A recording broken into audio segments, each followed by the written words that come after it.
Here we are. I think we're here, Chris. Were we here? Did we make it? Can people hear me?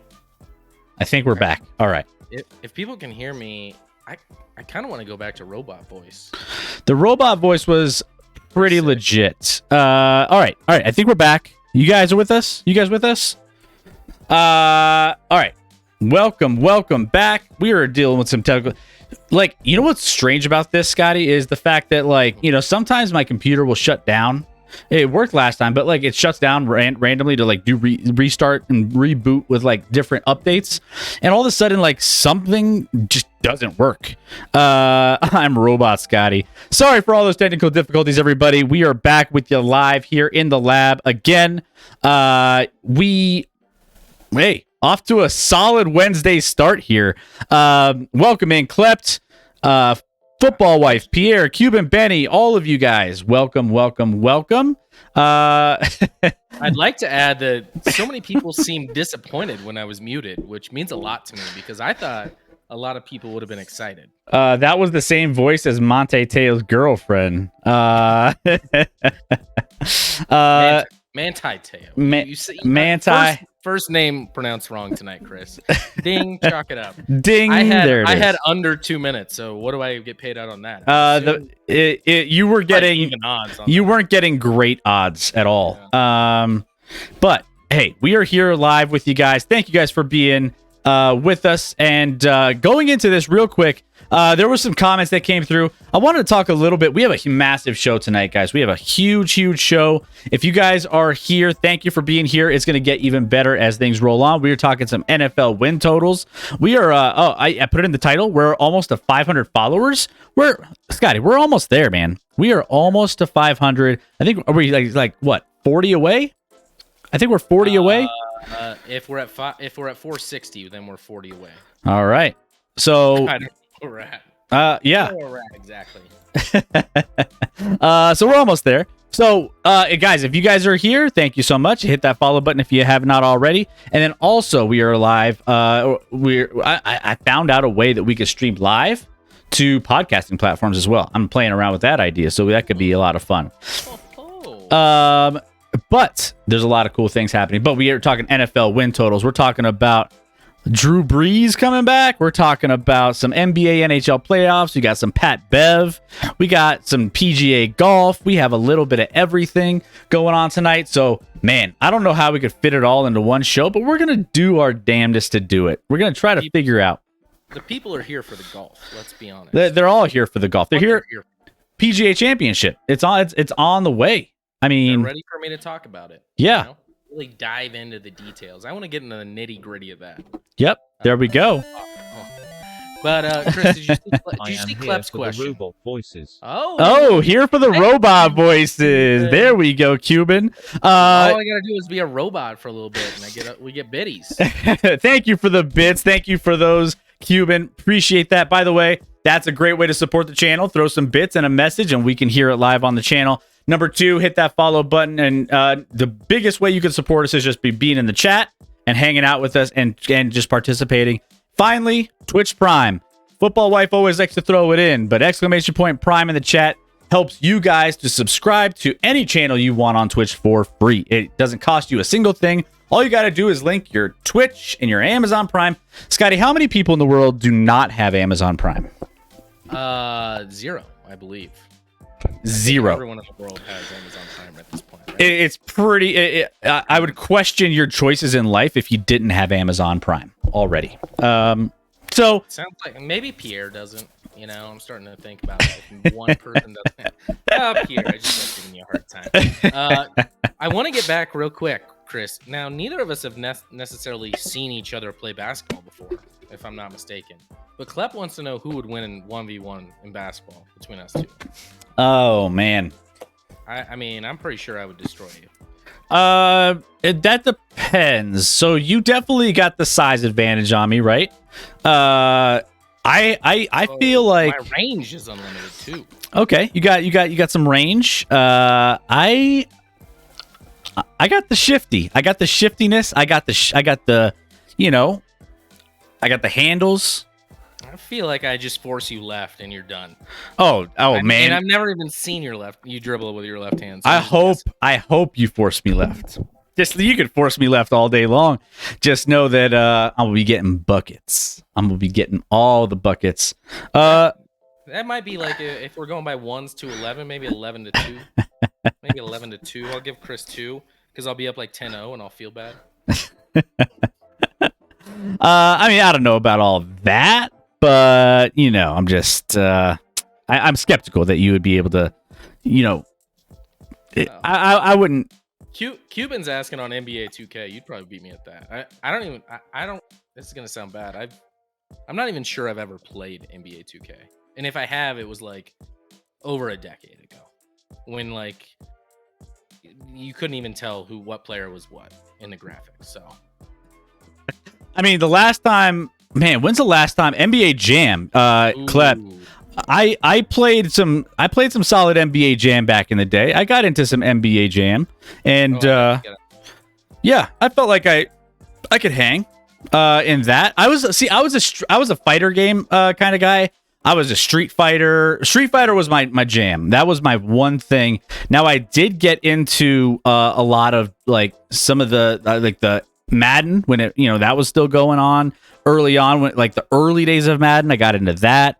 Got into what else? I was pretty into Madden in high school. Me and my buddies would get together and have like Madden tournaments and overnight and stuff. And I got pretty good at Madden back in the day. I'm not as good anymore. I don't have time anymore. There's no time. No time. Loved me some Madden. Gotta get ready for this stream all the time, sacrifices we make for you lovely people. Oh man, the good old days. What else do we got in the chat here? Let's make sure we're not forgetting anybody here. McDuggets, boo, Amazon.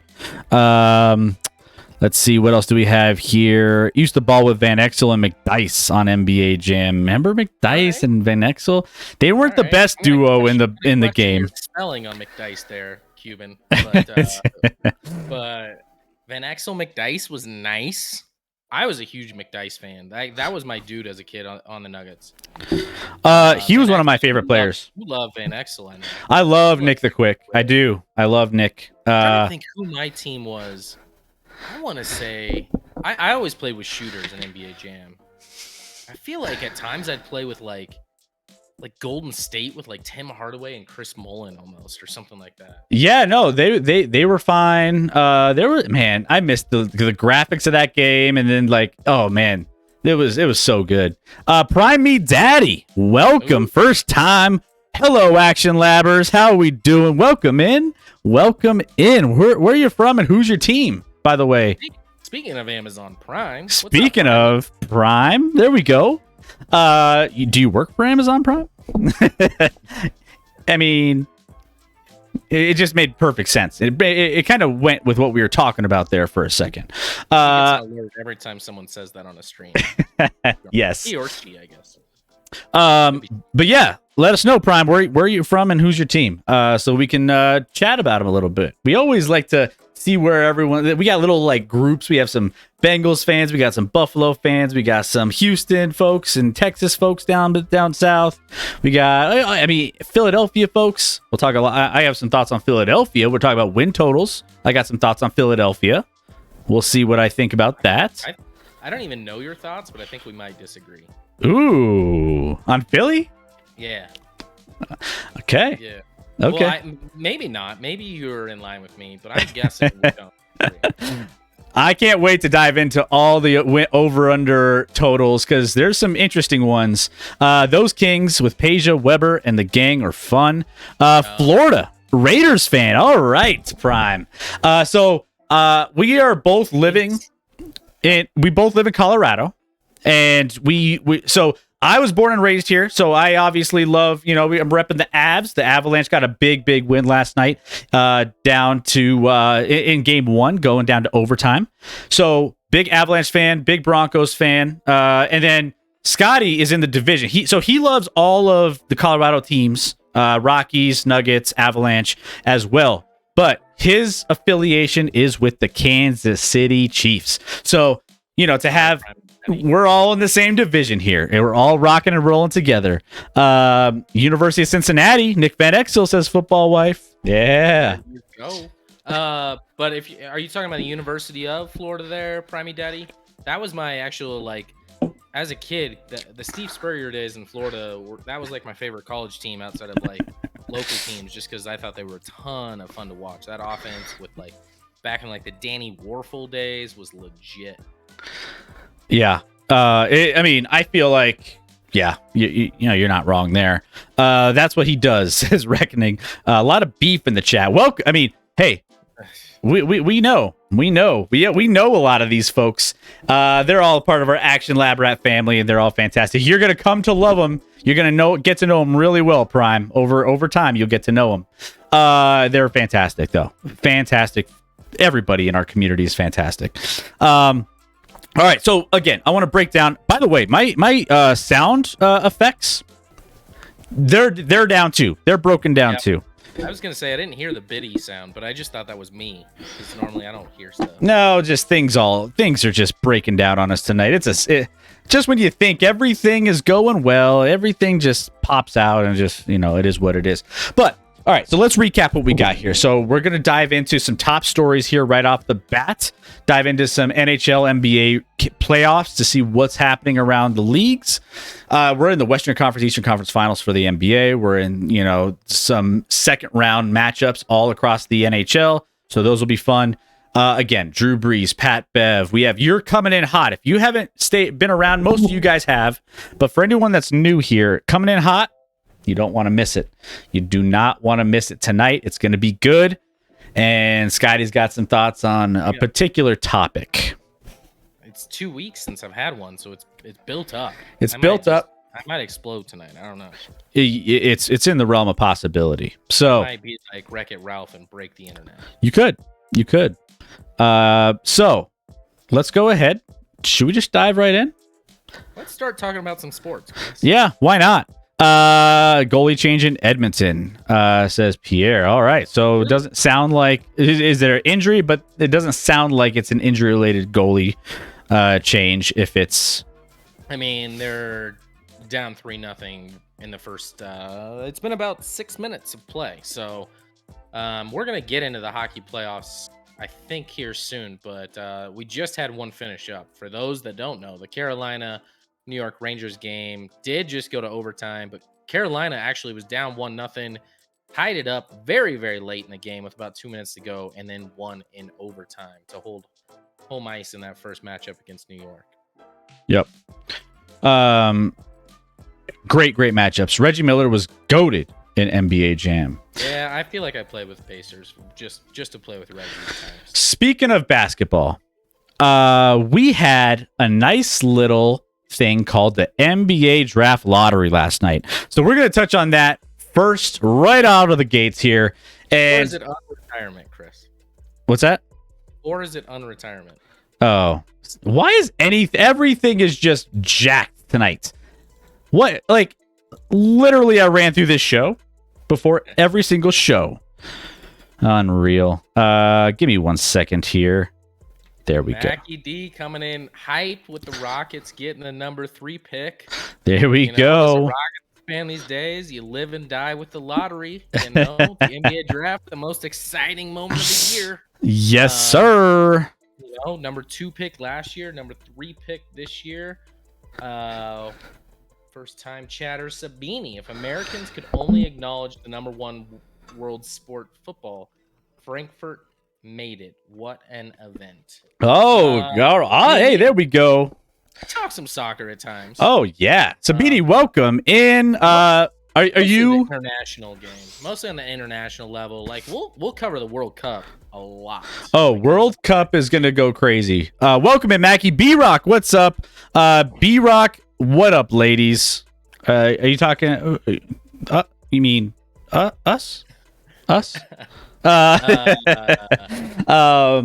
I liked our draft last year, says Mackie. Sabini, by the way, so you love soccer. Do you love any other sports? And if so, what else do you follow? Otherwise, yeah, I mean, it sounds like Frankfurt. There we go, right? 10th overall pick, says Pierre. He's happy about his Wizards with number 10. Did I miss the Wives stream? B-Rock. They chickened out. They chickened out. We tried to get them. Just it'll happen. You didn't miss it. It's coming. Don't worry. It's on its way. Hey, I'm a Ted Lasso fan, so I'm starting to get into football, says Mackie. Football is the best sport. Let's be honest. Sabini, do you live in where do you live?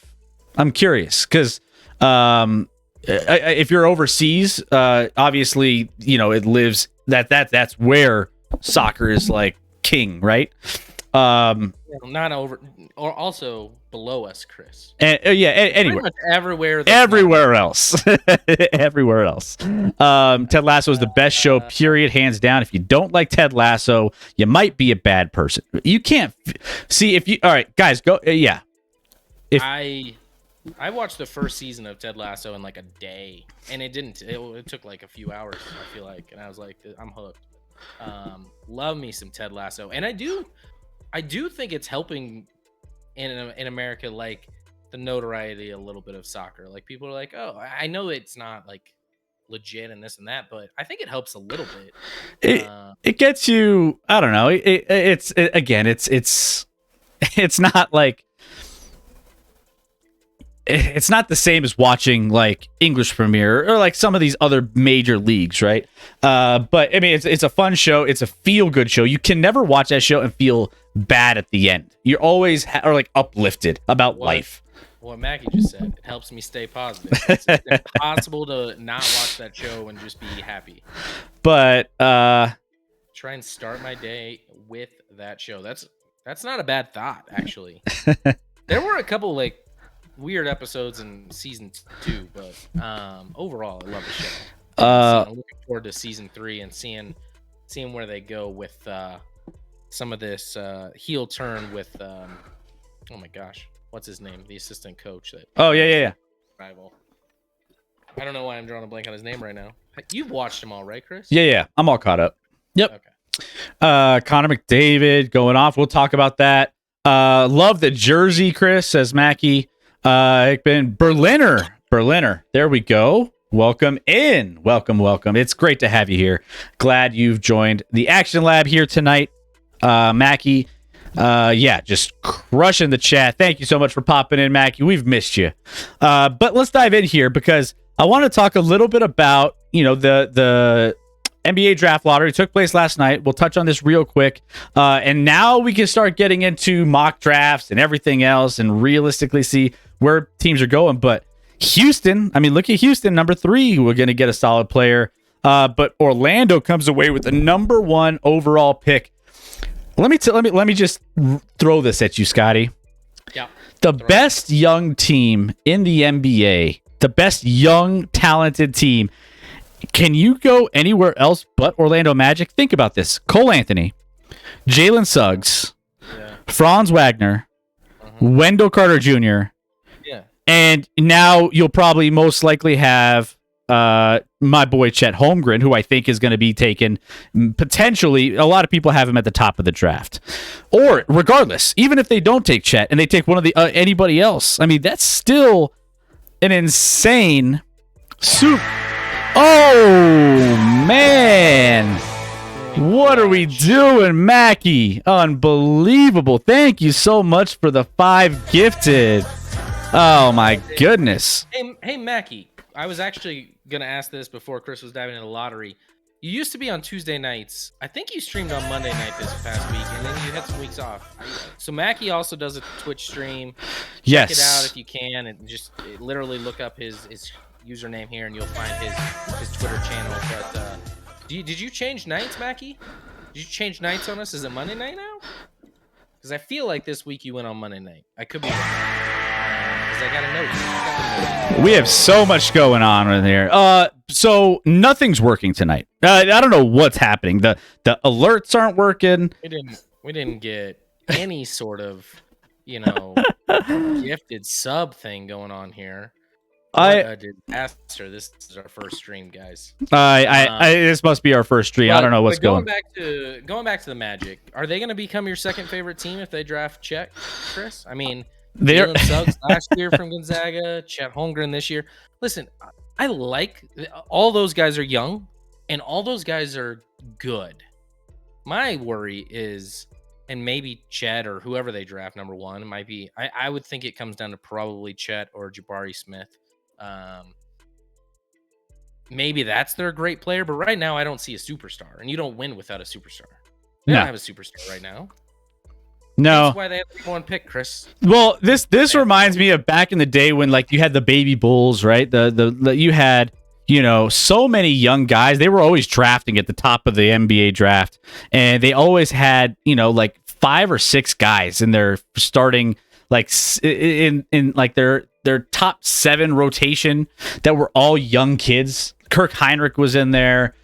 Gordon was in there, right? Ben Gordon, back in the day, he was, part of that little baby Bulls roster. I mean, they had some nice. Elton Brand, maybe was that right? Yeah, he was kind of around that time as well. So, I really like the fact that, with this, I mean, you still have RJ Hampton is on that roster, right?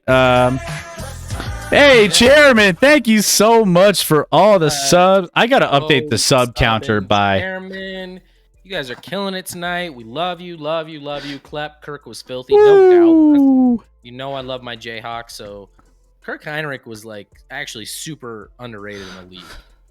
Never like a star by any means, but he had some years where he was putting up like 18 and 7 assists, and like he was legit. Mackie with 1,000 bits. Mackie. What? Let's go. Appreciate the love, Mackie. This new gig must be treating you well, Mackie. Mackie, that is super generous with the 5 gifted and the 1,000 biddies. Thank you so much. Appreciate it. We have a hype train going there, ladies and gentlemen. Hype train is off and rolling down the tracks. Choo choo.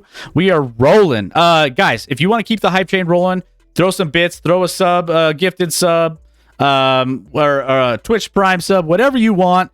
There we go. Football wife, thank you so much. We just keep it rolling. Hey, that number of 33 gifted subs is just ridiculous.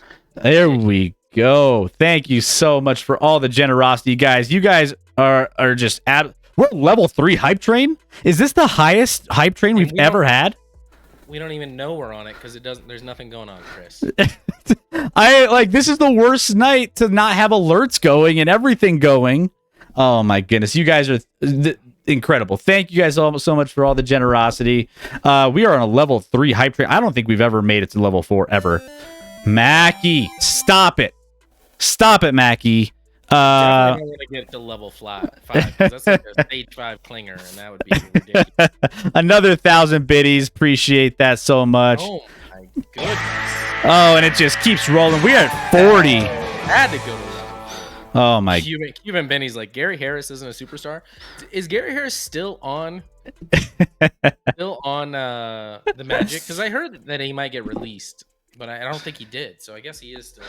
He is still on the Magic. Yes. He's man, he's dropped on the death. I heard your name referenced again on local radio today, Cuban.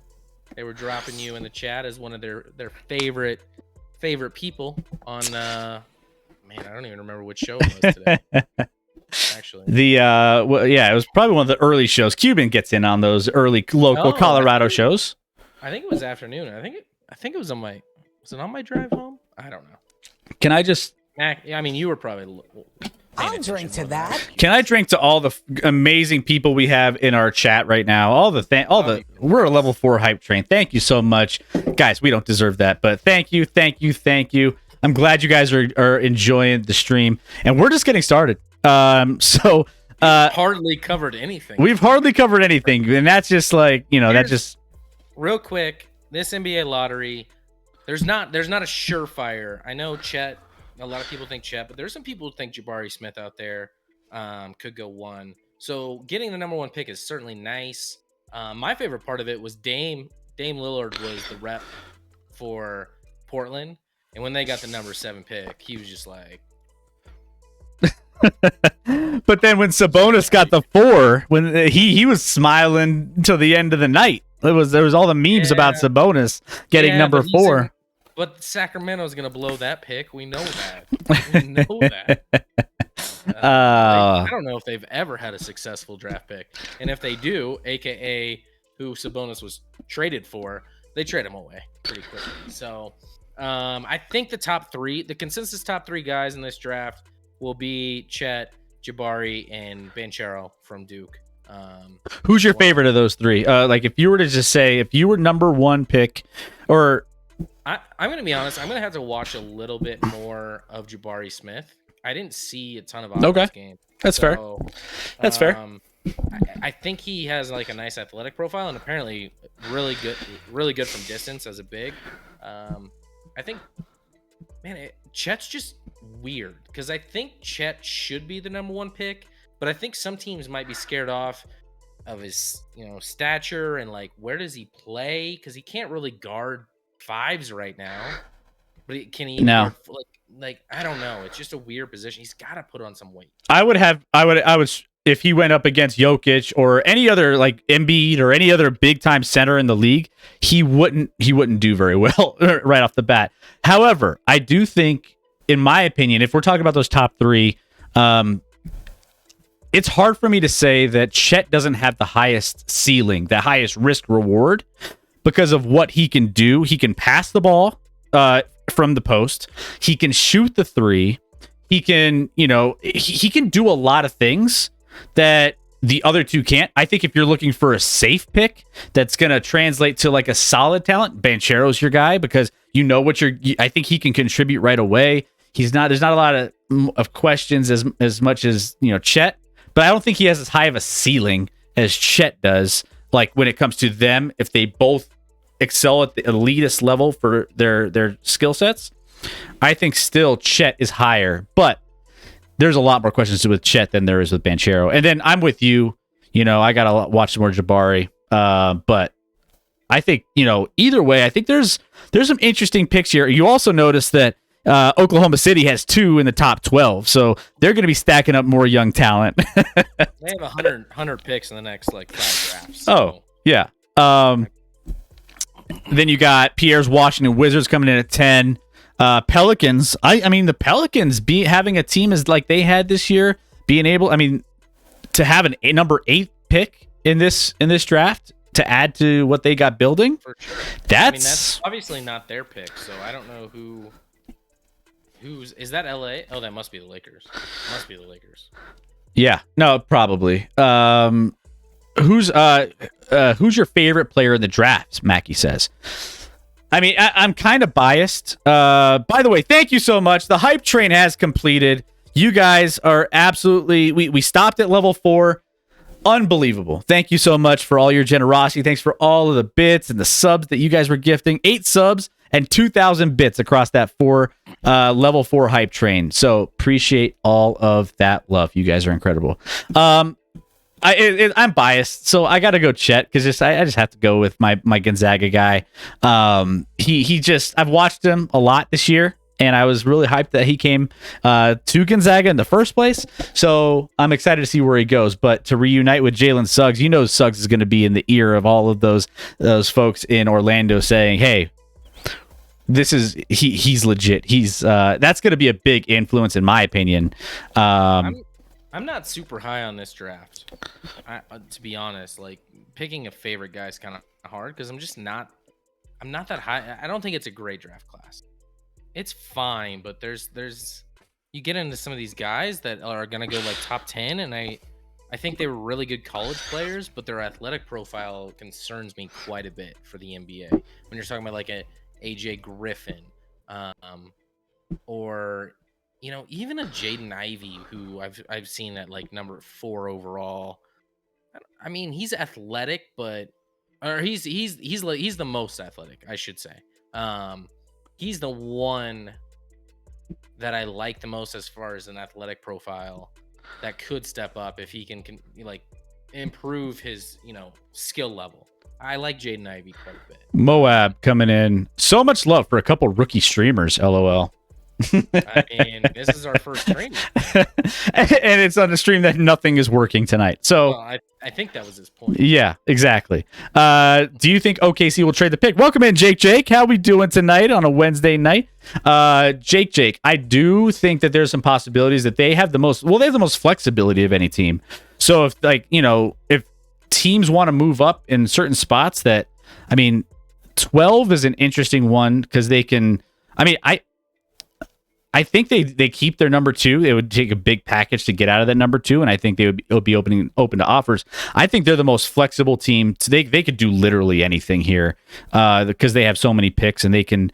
I think they do want to keep 12 intact until the draft starts, and they start seeing the guys coming off the board, and then they can make some moves if they want to kind of move down if their guy that they want isn't there.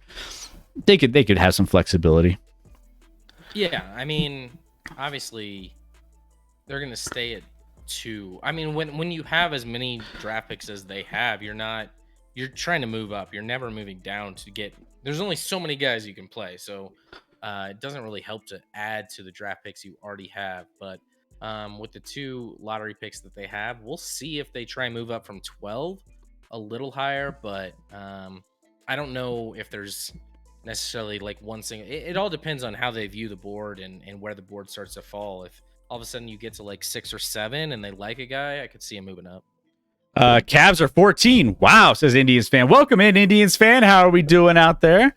Man, everyone's rolling on in. Love to see all the familiar faces.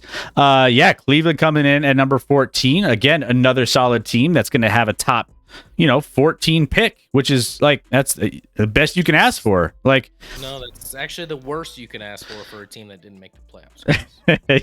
You're right on the cusp. You don't get high enough pick, but still, they had a promising team. They could probably get. Oh, for sure. No, I like them. Let's see. Washington should trade Porzingis. Hey, Richie, welcome. Thank you so much for the 2 months. 2 months. Welcome back, Richie. Hey, how's your night going, Richie? So that's where we're at with this. Keep your questions coming. Obviously, Detroit, Indiana. We didn't talk about some of these teams, the Knicks. But I think that we'll cover the draft quite a bit leading up to it here in June. And we do a big draft. We do a big draft show. So we're going to be getting you geared up. We do just like we did with the NFL draft. We kind of go over all the positions and kind of the rankings. It's a lot easier, less players for the NBA draft. So we will go through. Guys, what is happening tonight? Hey, Shugsy, how's it going? Welcome back. 2 months. Shugsy, thank you so much. And Richie, thank you for the bits. We're going to be on another hype train soon the way this is rolling. Let's go, guys. Let's go. CDC is urging Americans to wear masks again, says B-Dub. Coming in with all the news, B-Dub. Hard pass for me, B-Dub. Hard pass. Wish Cabs kept Wiggins, says Indians fan. Wiggins, he's having some success this year with Golden State. But at the time, you had to trade to get Love because you had to make LeBron happy. So yes, at the time, it made sense. Yep. So there you have it. We'll do a lot more draft coverage. We're going to talk NBA playoffs here shortly, so don't go anywhere on that. All right, so next up, actually, do you want to go straight over to the NBA since we're on this topic? Sure. Let's do it. Let's do it. Crazy. All right, so Western Conference Finals are going as we speak, and we have kind of a nice blowout happening here. The CDC is urging Americans to subscribe to the Action Lab, says Cuban. Cuban fixed it. He fixed it. Stay home 2 days with COVID. No masks at work, says Shugsy. Fair enough. Hey, there you go. You'll take that, right? Steph is cooking right now. So this was one of my best bets of the night, and I didn't put it in because it was just a busy day. I ran out of time. I loved for you to make a 2-second bet. No, I loved Golden State in this one to come out. Right now, they're up 64-47 here in game 1 of this Western Conference Finals. And right now, it's just absolutely all Golden State Warriors right now. I mean, Luka Doncic is 18 points, 6 rebounds, 3 assists at the moment. And then on the other side, Steph Curry with 18, Andrew Wiggins with 17. So going back to Andrew Wiggins, he's having a nice game here to start off. Also, Klay Thompson having a slow start for the Warriors. 1 for 5, 0 for 3 from 3. But here's the thing. The fact that you have Klay Thompson having as bad of a game as he's having, obviously Draymond's making his impact, Careful what you're saying right now. he makes his impact on and off the box score. No, I meant on Klay Thompson's having a bad game and the Warriors are still losing. Look at the box score winning for the Mavs. Winning. Look at the box score for the Mavs. This won't happen in another game this series. The Mavs, outside of Luka, who's not even shooting, the Mavs are shooting 31% from the field. It's not good. From three. That'll never happen again in this series. The Mavs, I've changed my mind, Chris. The Mavs are winning this series. What? No way. Mavs are winning this series. You got the Mavs? Yeah. Wow. Okay. Mavs all right. Tonight Mavs just had a battle. They don't have the fresh legs. They had to travel. This is one the Warriors. The Warriors have to win game 1 here, or it would be maybe over in 5 without it. But interesting. Mavs are taking the series. B-Rock Jr. Get that man a drug test. I also said the Mavs were going to beat the Suns. I'm just saying.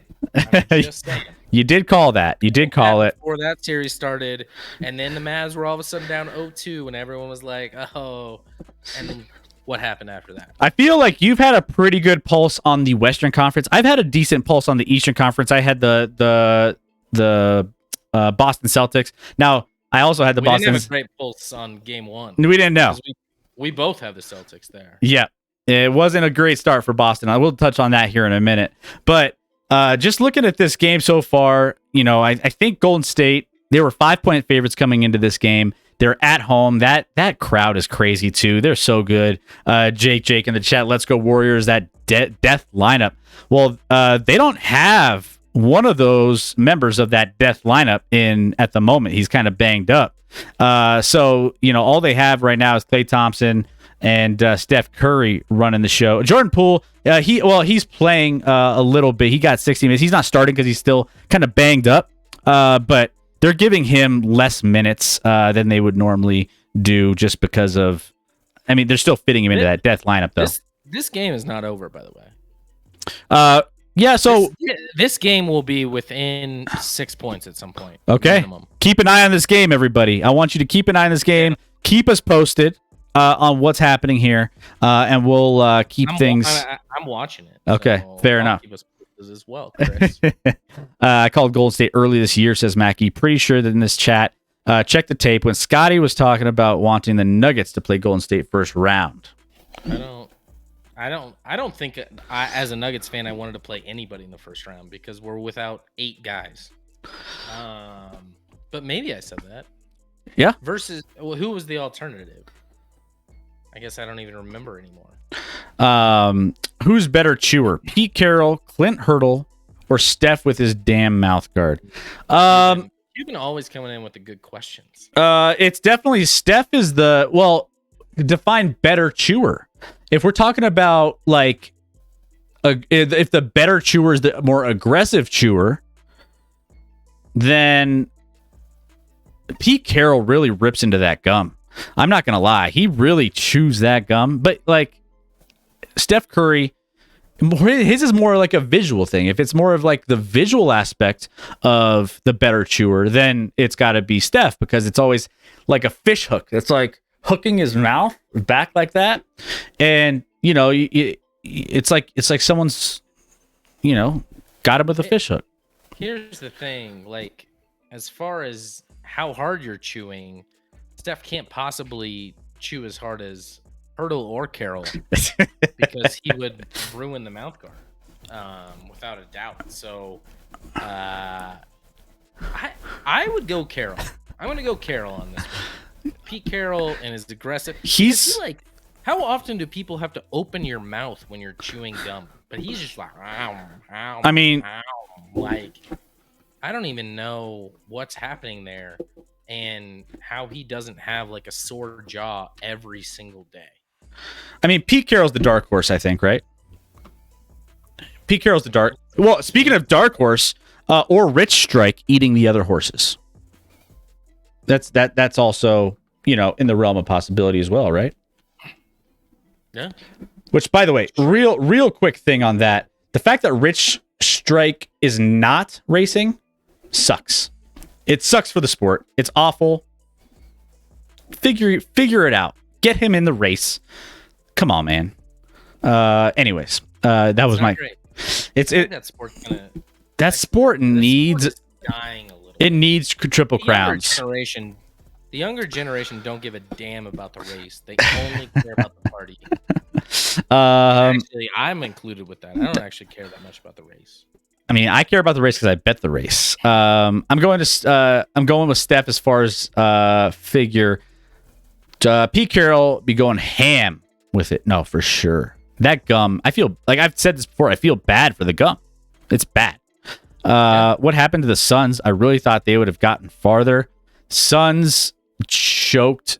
Like we talked about this on the last stream. The Suns choked massively.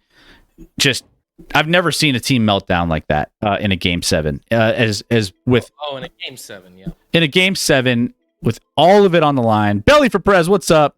How we doing? It's been a while. A lot of familiar faces in the chat tonight.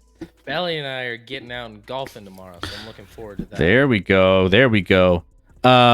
So yeah. What else do we got? Golden State is being careless with the ball again. This game isn't over, says Chairman. By the way, can I give a shout out to Chairman as well? Chairman also has a stream that you guys should check out. You're still rocking your stream, right, Chairman? There's the information for Chairman there. Is Charlie Blackmon a sell in fantasy? I'm not allowed to talk about gambling in baseball. Is it if it's free fantasy league? But if I blink twice, the answer is yes. Broncos 1967. What's up? How are we doing? First time chatter here. Cuban, what is this show all about? By the way, he'll answer, but he'll just say it's the greatest show of all time. The greatest show on earth. Behind the circus? Nothing. Behind nothing. Behind nothing, Chris. No. What makes us the greatest. It's pretty much on point. No, Broncos. I think I've seen you in the local channels here and the altitude channels. So welcome in. If I'm wrong on that, call me out. But welcome in. It's great to see you here in the prime time slot. Thrilled to have another Broncos fan in here. Love it. Hey, we represent the AFC West pretty strong. It's pretty solid. Curry's on fire, can't stop him. Most underrated sports show on Twitch.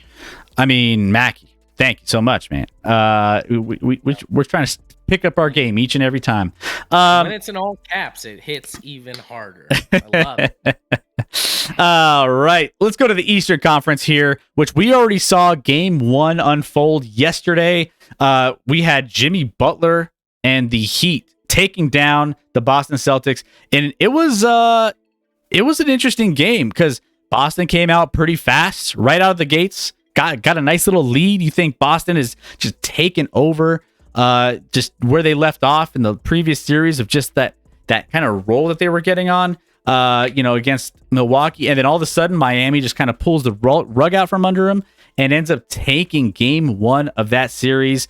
And I'm not gonna lie, the way they did it, it was pretty impressive. Butler 41 points, 9 rebounds, 5 assists, but 39 points in that third quarter against a really good defensive team in Boston. So the fact that you could put up almost 40 in one quarter against Boston, that bodes well for what you have going on moving forward. Real quick here, Broncos division is tough. Says Mackie. How did Carlos Gonzalez go from being so good to being out of the league? Says Klept. I mean, listen, the decline can come quick regardless of the sport.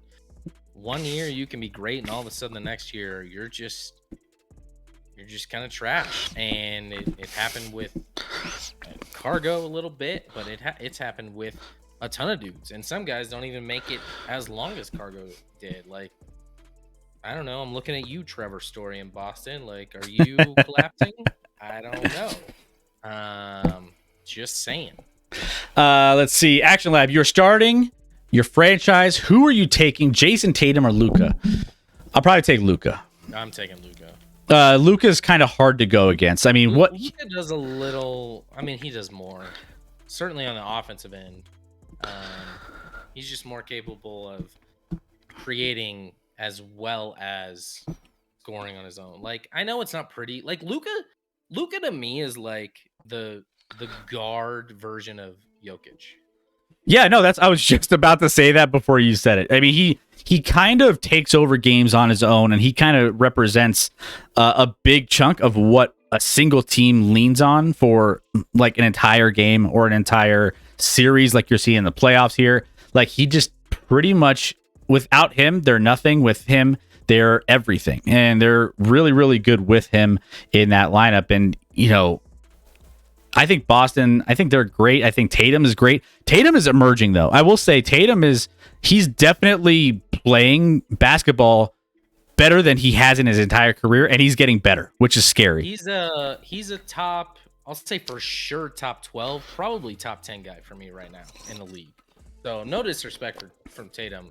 I'd take Luca. And Luca's also younger, I believe, still, right? I mean, they're probably pretty close in age, but I think Luca, yeah. Let's see what else. Cuban, cool. So the tweets are working for you there. Cuban, getting your boy Broncos in here. Just following the footsteps of a legend. I love it. Cuban, Tatum is solid, but Luca is a goated. Plays no defense, though. At least he's a big boy. He facilitates the whole offense, so it's okay. Everything goes through Luka, right? I mean, you draw up plays, and he's pretty much the focal point of the offense. For sure. I mean, when I look at Boston, like Jaylen Brown's a really, really nice second piece, and they're pretty solid throughout. When you look at Dallas's roster, I just don't see the level of second tier or third tier guys that Boston has for Tatum. So I'd take Luka again. Boss Hog, welcome in. He's calling Luka fat. Luka's gonna eat his way out of the league just like Zion. I mean, Luka comes out of shape every year, and it must be super frustrating for Dallas. Like, he sucks the first month or two of the season because he comes in out of shape every year. If he ever figures that out, look out. But I also think I don't think Luka's game on offense is not quickness or speed up. Like, it's just slow it down and skill. Like, he doesn't need to be quick. Now, quickness on defense could help a little bit. So losing some weight for that side of the ball. But Dallas is honestly one of the best defensive teams in the league. So even with him on the court, maybe he's not a strength in that side, but their defense is still really good with him out there. Yeah. What are your thoughts? And I want to get to a couple things that B-Rock is saying here in the chat. Chris and Scott, hope you guys are well. We are doing fantastic, Boss Hog. And even better that you're here as well. Better that all you guys are here. But where does Jimmy Butler rank for you in the grand scheme of things? Because Jimmy Butler, obviously he's just a monster in this game. 41 points, 12 of 19, 17 of 18 from the free throw line. So he's getting to the line quite a bit. He's doing a little bit everything. 9 rebounds, 5 assists. I mean, where does Miami Heat or where does the Miami Heat with Jimmy Butler rank? In that top echelon of superstars. He doesn't get enough credit. There's no doubt about it. You heard Embiid say after they lost their series, I don't know how we let that guy go out of Philly. The problem with Jimmy Butler is he's not necessarily he's not a great shooter, so he's not one that strokes it from 3 like a Curry or a lot of these guys. And he kind of just does it. He just works his ass off, and he plays hard, and he's able to score. And he had one of the best games ever. I'm trying to find the tweet right now that I saw earlier today, and I'm not finding it. It's driving me nuts. But there's a metric called game score. for individual play. Yep. And Jimmy Butler's game score from last night was like, there's only 3 players in the last like 20 years who have had a higher game score in an individual playoff game ever. It's insane. Like LeBron, KD, and like one other player, and they did it like once each. So his game last night was on a different level, and not to mention, he's clearly a two-way guy. Like, he's elite defensively. That's what I love about him. I love the fact that he's a superstar in the league. By the way, is he the most overlooked superstar? I feel like, in my opinion, he's one of the more overlooked superstars in the league, where he just doesn't get a lot of like publicity in the media. He doesn't get a lot of time, even though Miami, I think, is a little bit more of a bigger market. He doesn't get a lot of love. Why does it feel like Jimmy Buckets has been in the league a long time, says Broncos? Like, it does. Like, he feels like he's been in the league for a while. You don't really, you hear him pop up, periodically throughout the season. But, like, and then he hits the playoffs and the spotlights are on. You're like, oh, yeah, this guy's freaking good. Like, I mean, he took Miami to the finals a couple years ago. And you look at that Miami roster, you're like, it's good, but it's not great. And he's the best player on that team. So, no doubt he's underrated, and he shows up in the postseason.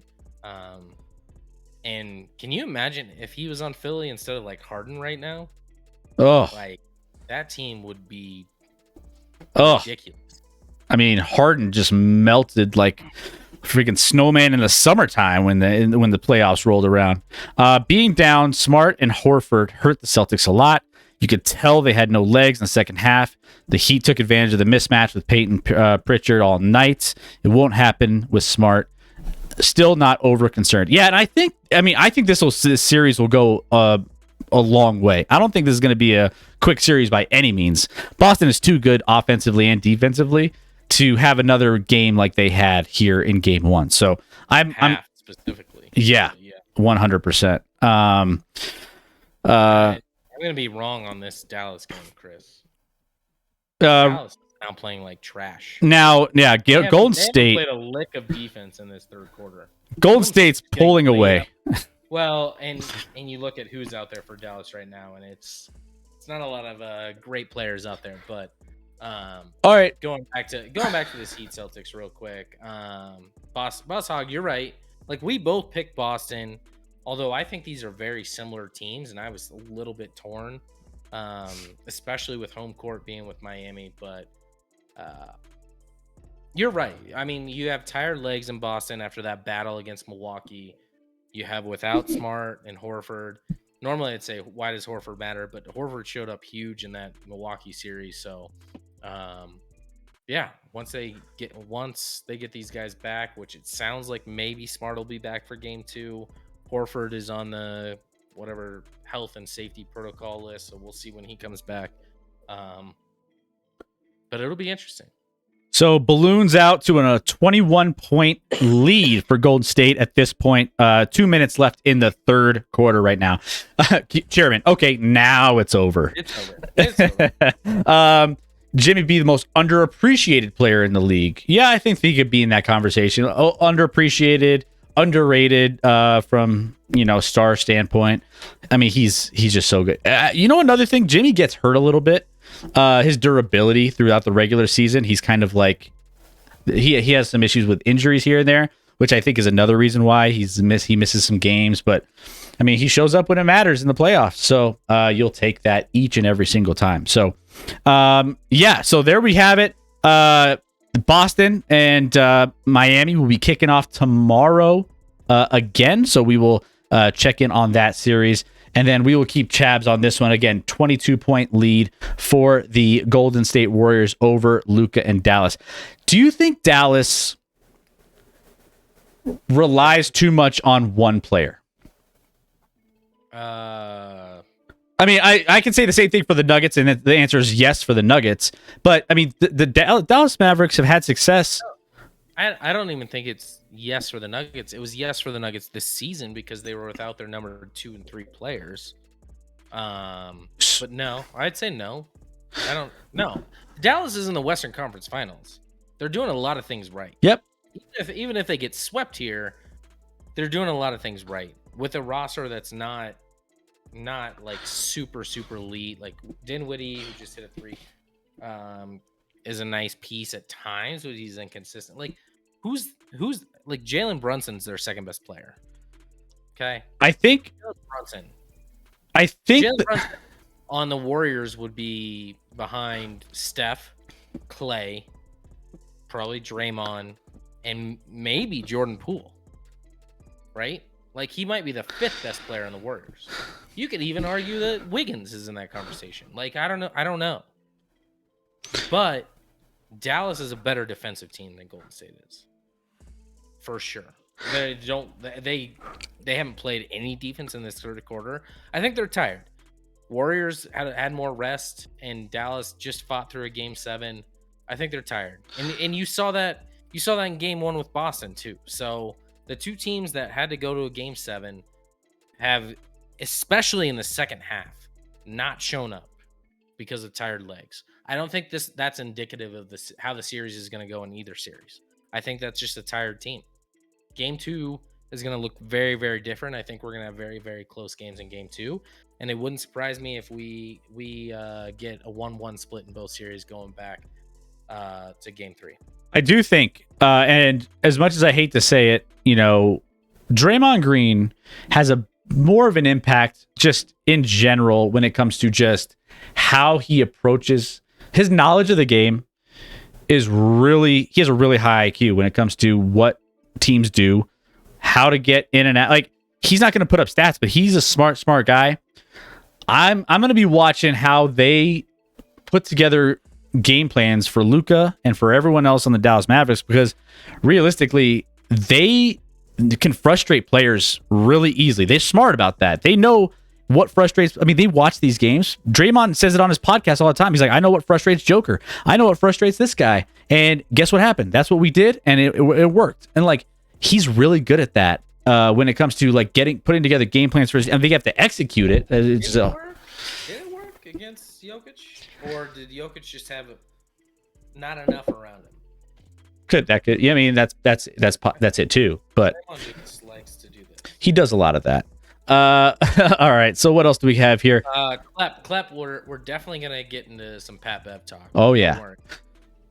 We're talking Patbev before this stream is over, and it's towards the end, which is just a little teaser of what that entails.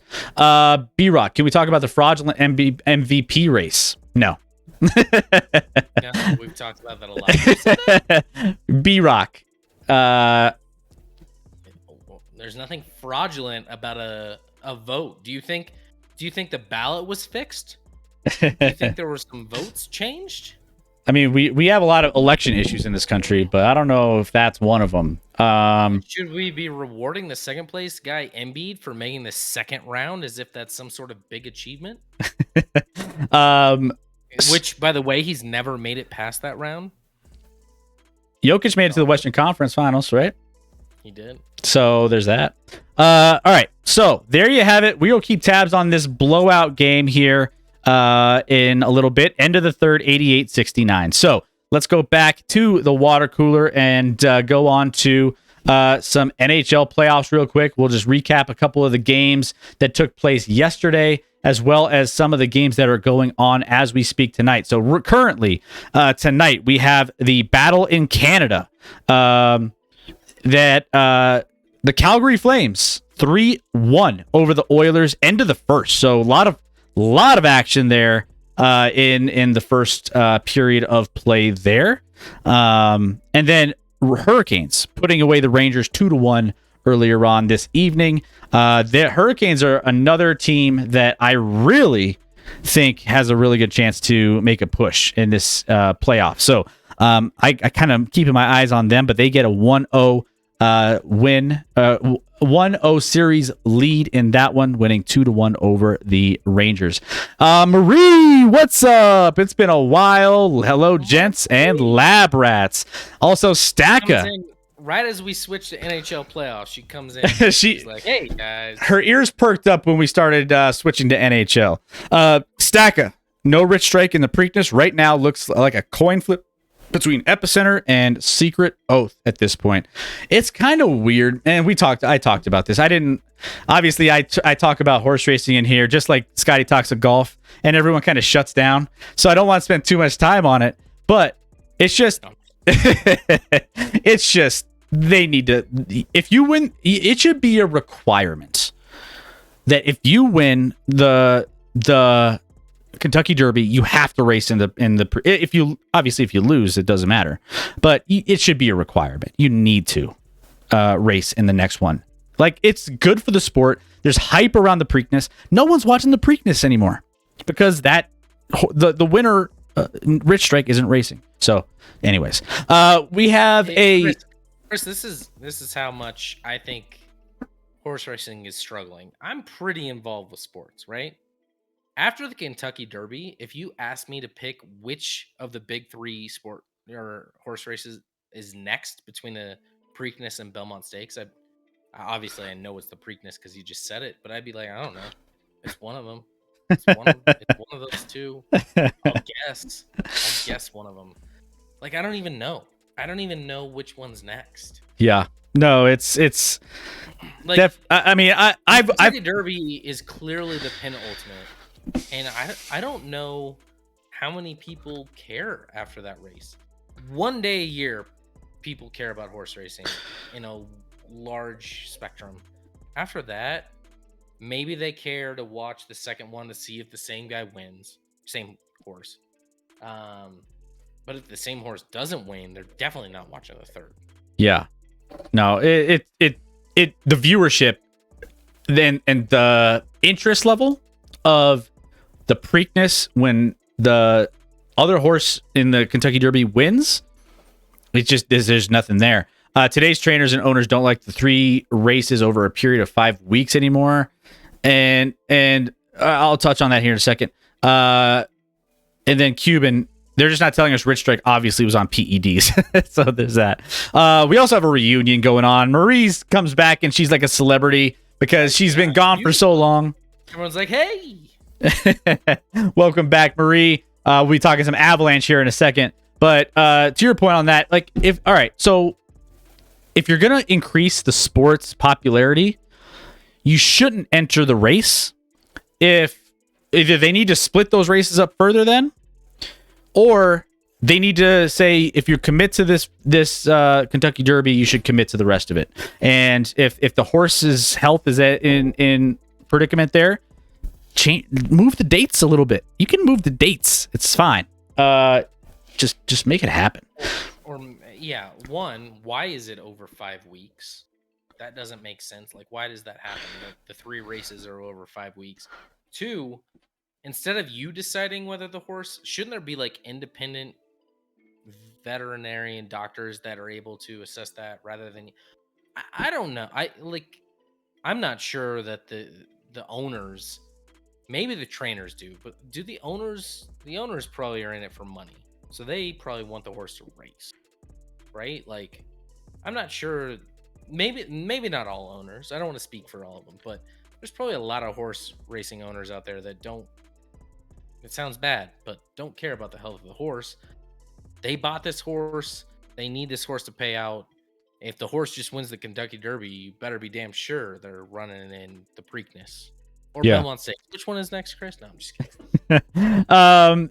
Yeah, absolutely. Going in, yes, not talking NBA since my Pacers stink. Sorry, Stacka. And NHL's dead with the Predators eliminated. Yep, sorry about that one too. Hell of a run for the Preds. So you'll look at the bracket here. Obviously, we're in the final 4 matchups here in the NHL playoffs. And so with this, you have and the graphic is actually wrong. It should be the Rangers, so don't disregard that.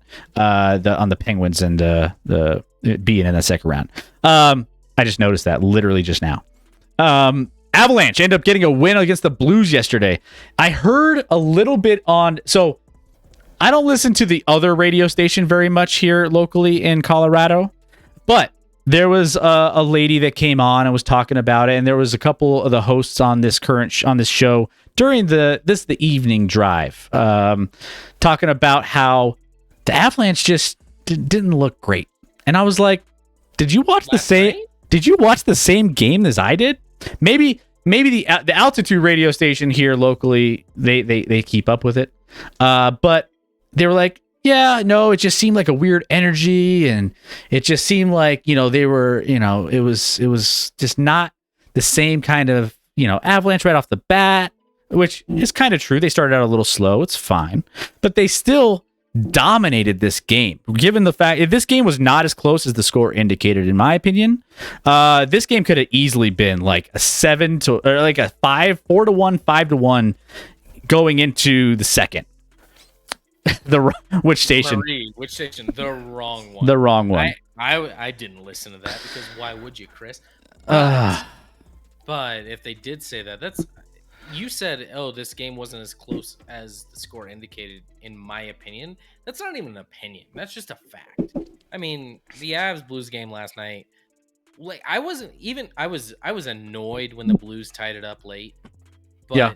Even if the Avs lost that game, I was like, the Avs are clearly the superior team here. It's not even close. I mean, the Avs had more shots on goal than the Blues had shot attempts. So by shot attempts, I mean, doesn't matter if it goes on goal, doesn't matter if it's blocked before it goes to goal, any of that. And then when you include the Avs shots in general, shot attempts, they were over 100.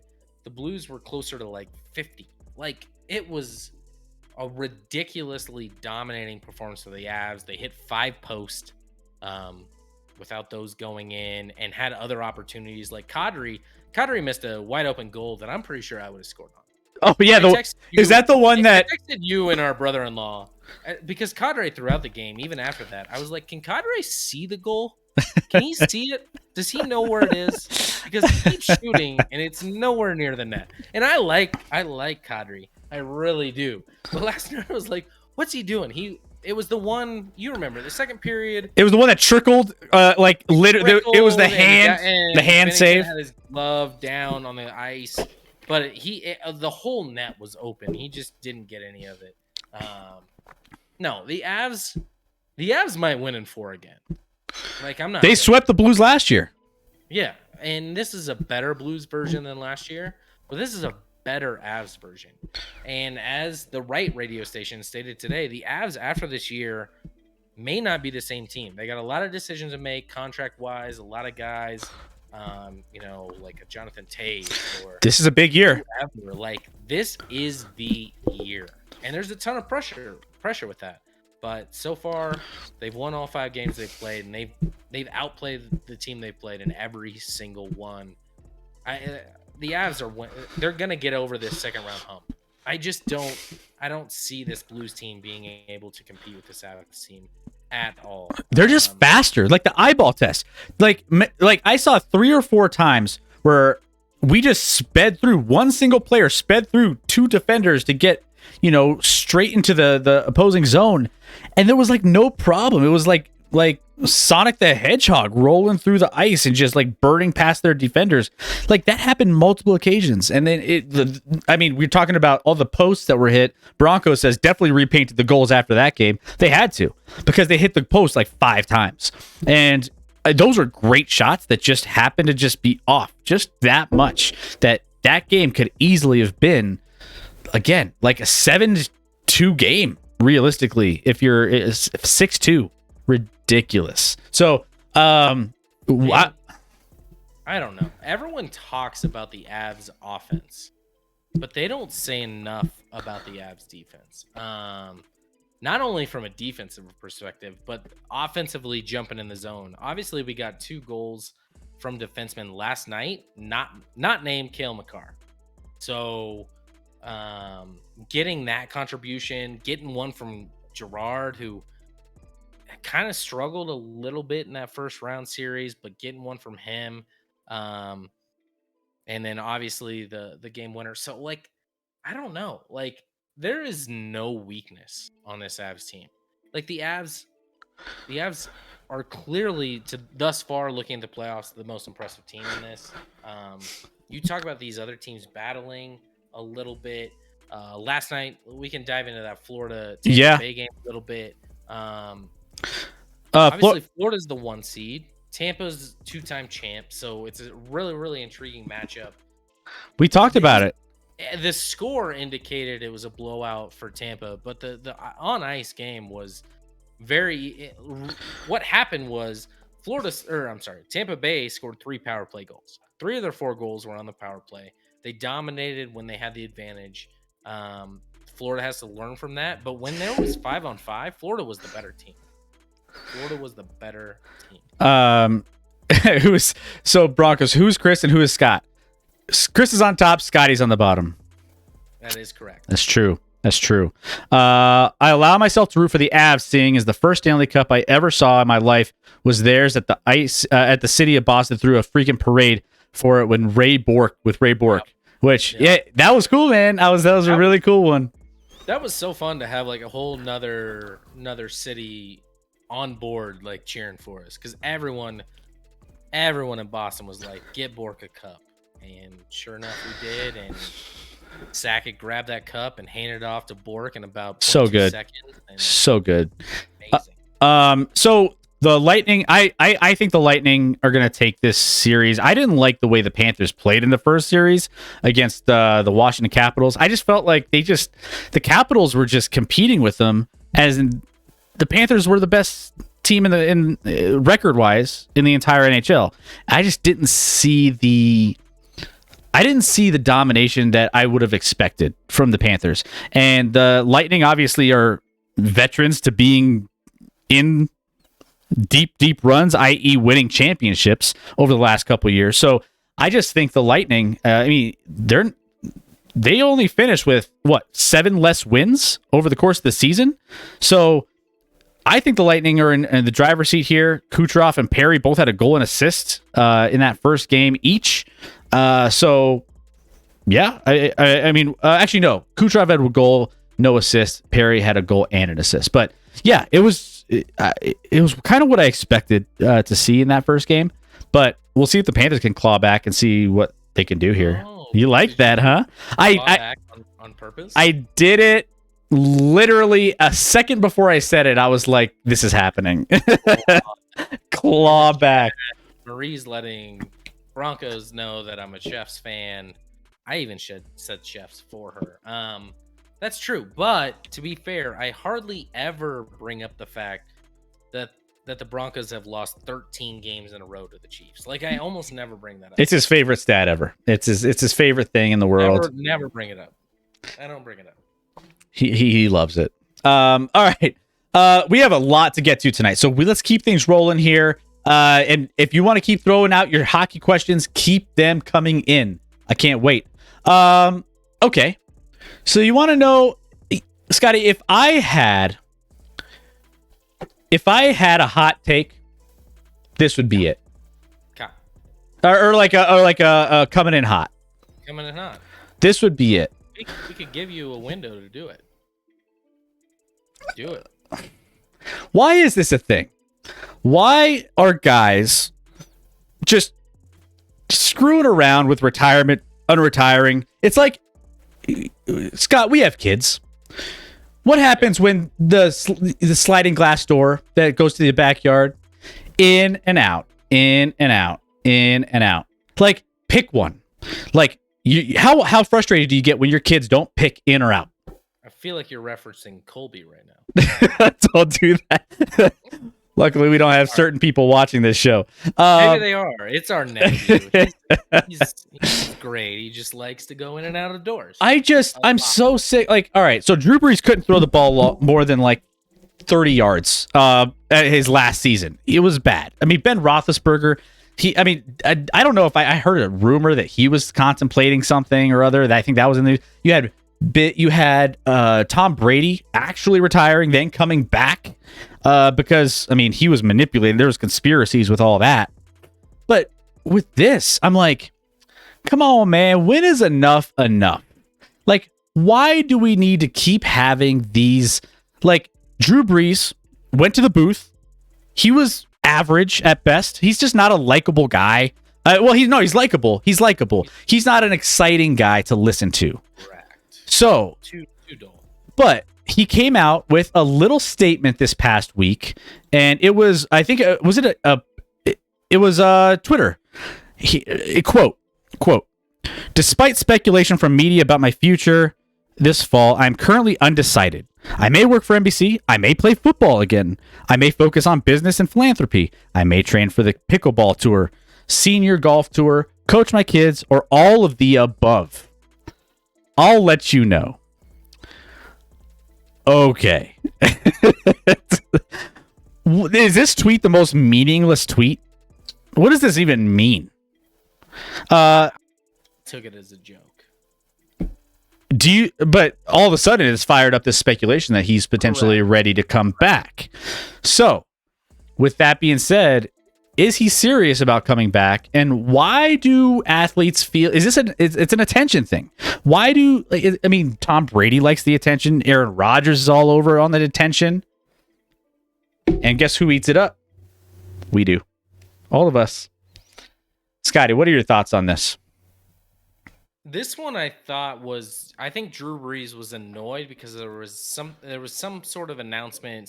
Somebody leaked that he may not be back with NBC in the booth this year. And I think he was like, I don't know. So he was annoyed, and so he made a tweet like, I don't know what I'm doing. I might be back with NBC. I might like the fact that he included like pickleball and all this nonsense. Yeah, that's trying to make a joke. But still to say like, listen, Drew Brees, you're not coming back because we watched you in your last game in the playoffs against Tampa. Like, that's like, maybe at some point this year, Ben Roethlisberger's like, I want to come back, and Phillip Rivers, I'm more than happy to come back. And these guys that are so washed, Chris, why don't you and I put our name in the ring? I might have more arm strength than these three guys. Like, let's do it. Let's put our name in the ring and be like, I'm not done yet. My arm has a lot left. I can read a defense. I can call out a Mike linebacker if I need to, and I'm ready to go. All right. So I don't just stop. I mean, Tom Brady retired to try and get out of Tampa, and it didn't work. So I was going to say an F word, but I'm not allowed to, Chris. I'm not allowed to. So, not until they're coming in hot. Yeah. So Tom tried to play the game. It didn't work. He's back in Tampa. He fake retired. These other guys retired because guess what? They weren't good anymore. No disrespect. All three of the guys I just mentioned are surefire Hall of Famers and had a great career. But at the end of their career, like, they had nothing. Drew Brees in the second half of the season, his last year, couldn't throw the ball downfield to save his life. I mean, him and Ben Roethlisberger couldn't do it. Rivers could kind of do it because he just has that weird throwing motion where he doesn't actually move his arm. Or I don't even know what he's doing with his arm. It's weird. But Rivers also is always like, hey, if someone wants to call, I might come back for the second half of the year, as if he's going to lead you to a Super Bowl, because he's done that countless times in his career, Chris. If I count correctly, it's 0. But just stop. Just let it go, guys. Let it go. In the words of Elsa, let it go. Let it go. Let it go. Oh, okay, we're losing people. It means I just got fired. Get out of my face, says Cuban Benny. Clap. Al Michaels is a goated announcer. Yes. Love Al. Al's great. Al. Yeah, he's fantastic. Eminem loves Al. Did you know that? Yes, he does. Yes. He loves Al. Let's see. Keep my career out your damn mouth. Don't come and slap me, Marie. Oh, yes. I don't want to get slapped. Let's see. What else do we have here? Let me guess. Scott moved to Colorado to root for the Chiefs. Says the Broncos. It's the only reason. Yes. Colorado. Chairman, I think Bree's just trying to save face from getting fired from broadcasting. I don't think he has any intention of coming back. Not a chance in the world. I don't think he has an intention, and I don't think a team would take him. So Smokin'. Hey, welcome in. What's up, boys? First time to catch live. So glad you're here. By the way, So Smokin', where are you from and who's your team? We like to get to know each and every one of you that pop into the chat. Hey, guys, can we give So Smokin' a welcome? He has the word show in it. Do you have a show of your own, So Smokin'? Yeah. Smokin' Show. Do you have a show? Yeah. Stream? Yeah. Let's give him a Maybe nice Chris warm, would know better than I don't know anything about anything. nice warm Action Lab rat welcome. By the way, guys, if you guys are here, if you're new, hit that follow button if you haven't already. We like to get to all of you guys. We're almost to 500 followers. We're trying to get there. So let's see if we can get it in. Here's the thing. Following is free. You don't have to like pay money to do it. And we appreciate all of it. So how can we change that? Because it should cost to follow. we're not that big time yet. We're goated. We're not that. Are we goated? I mean, I goated us. all right. Well, if you goated us, I work as soon as I have the biggest head in the world. So I'm just gonna keep that going on this stream. all right. So last topic of this, and then by the way, guys, we're gonna be getting to our NFL. We're gonna be getting all of our win totals. We're gonna talk about those. We still have coming in hot with Scotty A. Smith. He can't wait to get to that. And we have Podol and Weddle tonight. So we're going to be guessing some NFL players and NBA players as well. So don't forget to help us out with that as well. All right. So the last thing, and don't mute us. Don't go away. Don't leave. We want to talk. We got the PGA Championship coming here. And I know Scotty loves talking golf. I'm excited to talk some golf with Scotty. And we have some interesting pairings with this tournament here. And I don't know. I mean, I'm kind of excited with how this is going to go. I mean, I think so. Tiger is paired with Jordan Spieth and Rory McIlroy in this one. Yep. Moab. Oh my gosh. Goodbye. Don't. We're not going to cover it for more than an hour. All right. All right, guys. Thank you, Broncos. Love golf. See? That's the only way. That's the first time Scotty's ever said something positive about the Broncos there. I actually bet more on golf than I do any other sport than football, quite frankly. I love betting the majors. So we got cool matchups here, or pairings. So the biggest one highlighted with Tiger, Spieth, and Rory McIlroy. We also have some drama with Rory calling out Phil Mickelson about not being around. He's kind of like out there doing whatever it is Phil's doing. Some weird things, but we are in sports hell, LOL. Don't do it, guys. Don't do it. Not, guys. Golf is a good thing. Look at Tiger smiling right there. That's great for this sport.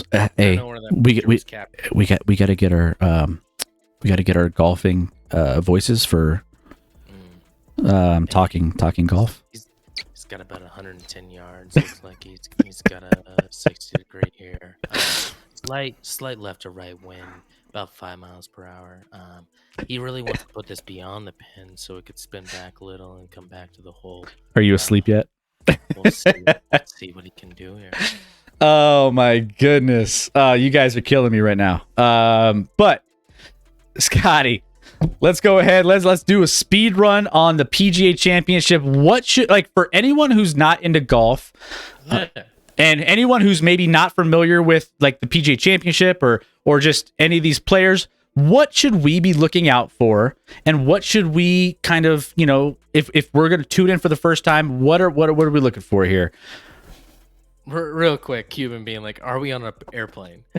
Maybe I've never thought about it. Do airplane pilots and like golf announcers? No, this is your captain. This is your captain. Yeah. We're gonna be we're on time arrival. And unless we get held up, we just got a little somebody at the plane's still at the gate. We're just gonna be here for a little bit until flying American Airlines. Flight 227. Your baggage claim will be number.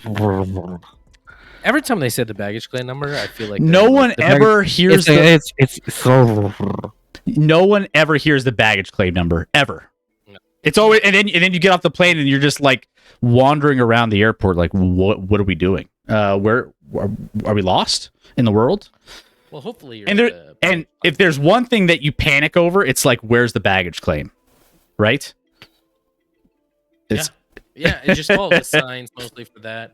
And we have the worst airport in the world, Chris, in Denver. So it's a pain in the ass. Pilot I and hate- drive-through I are hate- very similar, by the way, says Broncos. But don't you think they should have a better intercom system on a plane than they do in a fast food delivery place? I don't know. Yeah. Real quick, I'm gonna just run through my bets I've already made, Chris. Okay. Okay. I like it. Scotty Scheffler top 10. That seems easy. Scotty Scheffler top 10. Hideki Matsuyama I have as a top 10 and top 5 bet. Like Matsuyama this week. Jordan Spieth for top 5. Rory top 10. Justin Thomas top 10. Shane Lowry top 5. That's a big one for me. Really like Shane Lowry. A little more of an under the radar guy, but performed really well in majors. Heavier set guy like myself. Appreciate that. Tiger top 20 finish. I mean, obviously I'm wearing my Tiger hat. Tiger's the GOAT.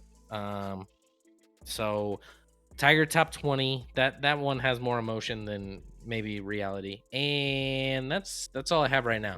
I might make a few more on a different site I found that has better odds.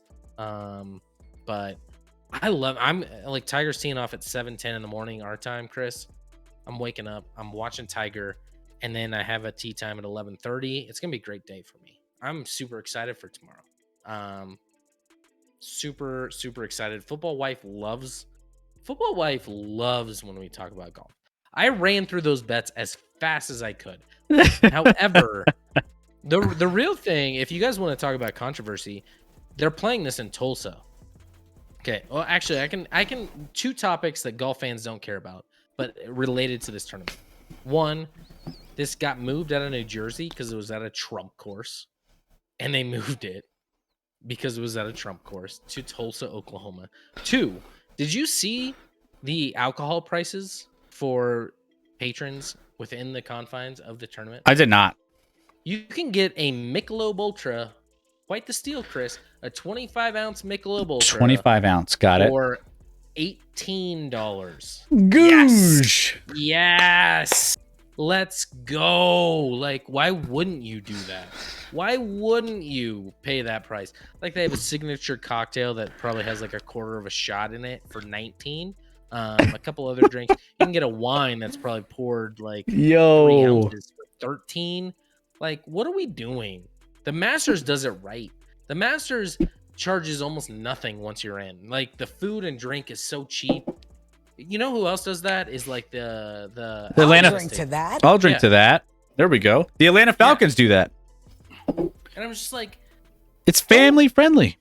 don't feed off of the people. Like, this is ridiculous. It's gouging, man. I hate it. Ridiculous. The Falcons, you can go. I'm bringing it in. I'm hiding alcohol wherever I can in my body or on my body, getting into the PGA Championship, because I'm not spending $18 for 25 ounces of Michelob Ultra. I'm just not doing it, Chris.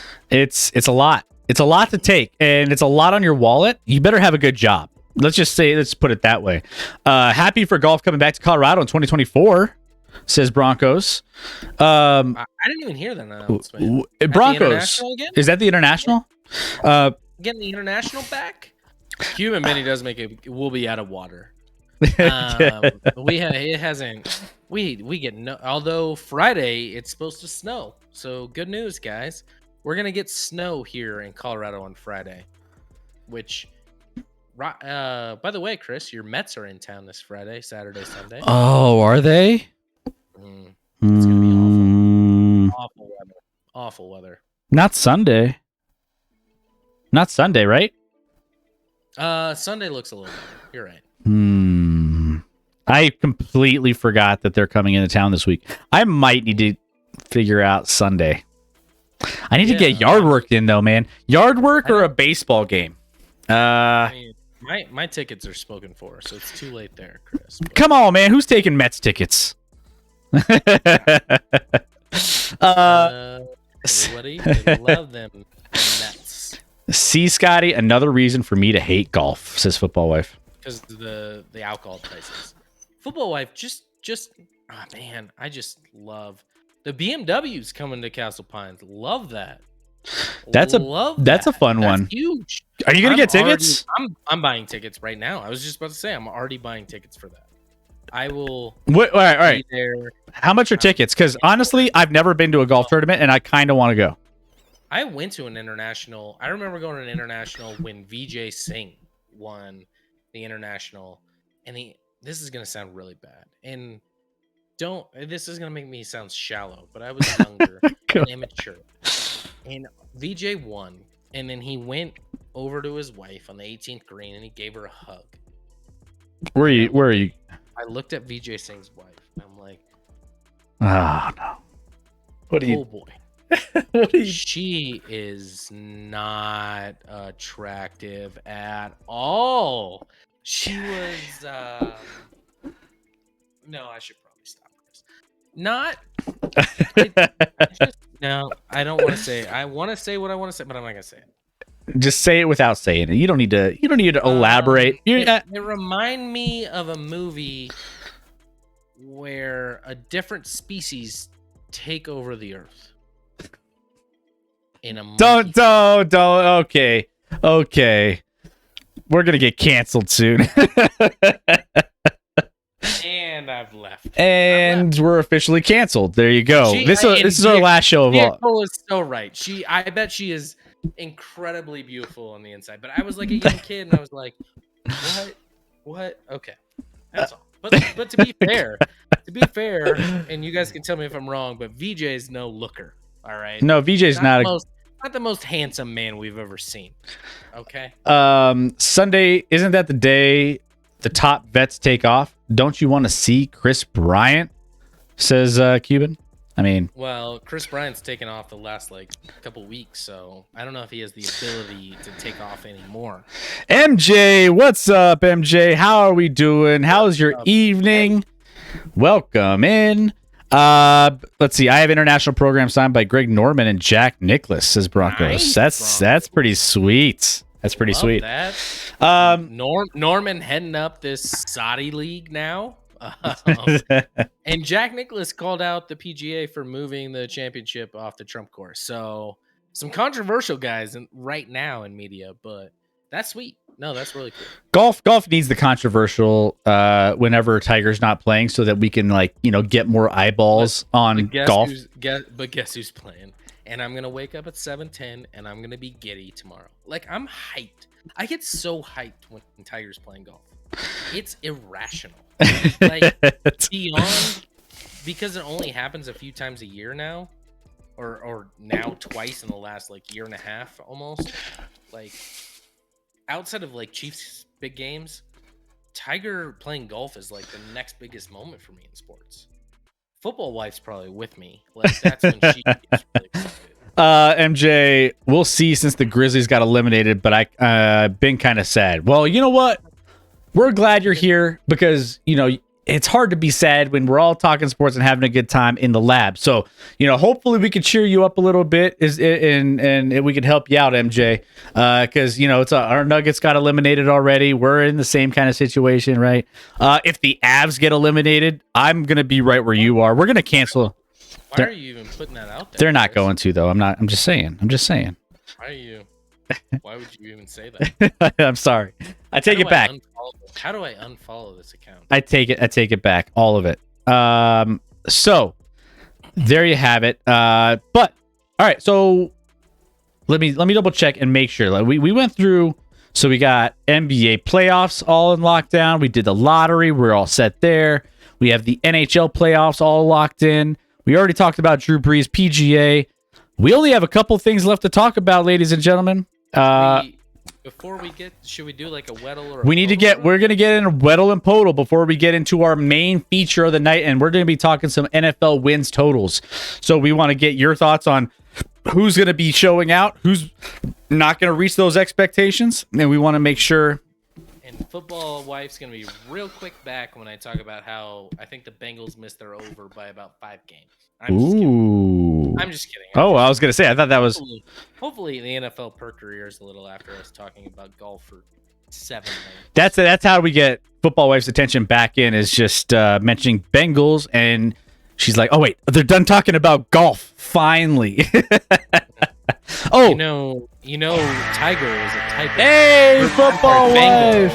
Bengal is a type of tiger. What's up, football wife? Well, thank you for so gifting that s- sub to Broncos 1967. What is the five things? And we got to slap Scotty. That's fair. That's fair, actually. 41. We are almost to our sub goal for the night. We're a 9 away, or just sub goal in general. Overall subs are 41 out of 50. Thank you guys so much. You guys have done so much heavy lifting with all your bits, all your subs. Thank you. Now it's time to play a little game. We like to play games on this show. This is Scotty. Does this qualify as a game show? Not yet until we do trivia, Chris. We really need to get trivia going. Like that needs to happen. We need to stop dragging our feet. Yeah. Weddle. So we are going to be doing some Weddle here. Now, Weddle, in case you don't know, is if you've played Podle. I mean, I'm not sorry. If you've played Wordle, this is very, very similar. How nice is that? Thank you, says Broncos fan. Yeah. We've often talked about football wife being the nicest human being on the planet. Football wife's she's incredible. So how this works is we need to guess the NFL player. We're going to do the expert version and the basic version. So how this works is we are going to have you guys guess a random player. This first one is just offensive, like skill players. So like wide receiver, running back, quarterback, tight end, those types of players. So it's just very basic. And then we are going to try to see if we can get it going here and guess it in a little amount of guesses. And we're going to have some hints along the way, depending on how well we guess. So we need one name in the chat just to throw out an NFL player, wide receiver, quarterback, running back. Throw one out. Tyreek Hill. All right, there we go. There's no wrong answer except for Tyreek Hill. Too soon. Too soon. All right. Good night, Pierre. Wish I could say it. Hopping on. Appreciate you always, Pierre. Good luck with the gig tomorrow, and we'll see you here hopefully on Sunday. Guys, let's spam out J.R. Smith, the wave. Let's wave out Pierre. Let's do it. Spam it. Spam J.R. This is one of my favorite things. I love spamming like emotes over and over and over for various reasons, but like code yellows are great. But I love let's spam J.R. Smith here. I knew Tyreek Hill was just going to be an awful pick. Awful pick. We got nothing here outside of the guys 26 or 27. Oh, before I go, slap Scotty. I literally just gave a monologue of good to see you. Have a good night, Pierre. Good luck with your job tomorrow. And before he goes, he slaps me. Chris. But Broncos. Why do I even bother? Why do I bother? Broncos fans using the Reggie choke. Well, we have a J.R. Smith one that says bye, but if you want to, send a choke, that's totally fine. Pierre just choked by slapping me, so that was a choke. All right, so here we go. We do not have a wide receiver, and it's in the NFC. A guy that's taller than 5'10", which is almost every human being in the league, and higher than the number 10, 26 or 27 years old. So really, we're looking at an NFC player that's not a wide receiver right now. We'll take that guess. Steve Urkel did. Did I do that right? Urkel is not an NFL player, but I don't think that's what Cuban was even talking about. So we need a guess. Did I do that? I love that show, by the way. No. Family Matters is a great show. All right, so it's not a wide receiver, but it's in the NFC. NFC, quarterback, running back, tight end. There's no wrong answer here. Saquon Barkley. Boss Hog put us in for Saquon. All right, NFC East. We have the right division now. NFC East. Not Giants, not a running back though. So we're down to quarterback or tight end, 26 or 27, and much taller than 5'11". I would say we could go Danny Dimes here. Oh no! It's not a Giant. No. So let's see. Eagles, Jalen Hurts, Cowboys, and the Washington Redskins / football team / Commanders. Let's see Jalen. That'll get hold on. All right, Philadelphia Eagles. So that means it's a tight end or a tight end. It's got to be I mean, I already know who it is. tight end for the Eagles. Who is the tight end for the Eagles? It's a city that's in that division as well. Who's got it? Who's the first one in chat to type it in? It is Dallas, Mackie. Mackie's got it. It's Dallas. Dallas Goddard. Yes, sir. Oh my gosh, you even said the name right, Chris. There it is. Dallas Goddard. We got it. All right. So we got that one within 4 guesses. We'll take it. That was one of the easier ones. There we go.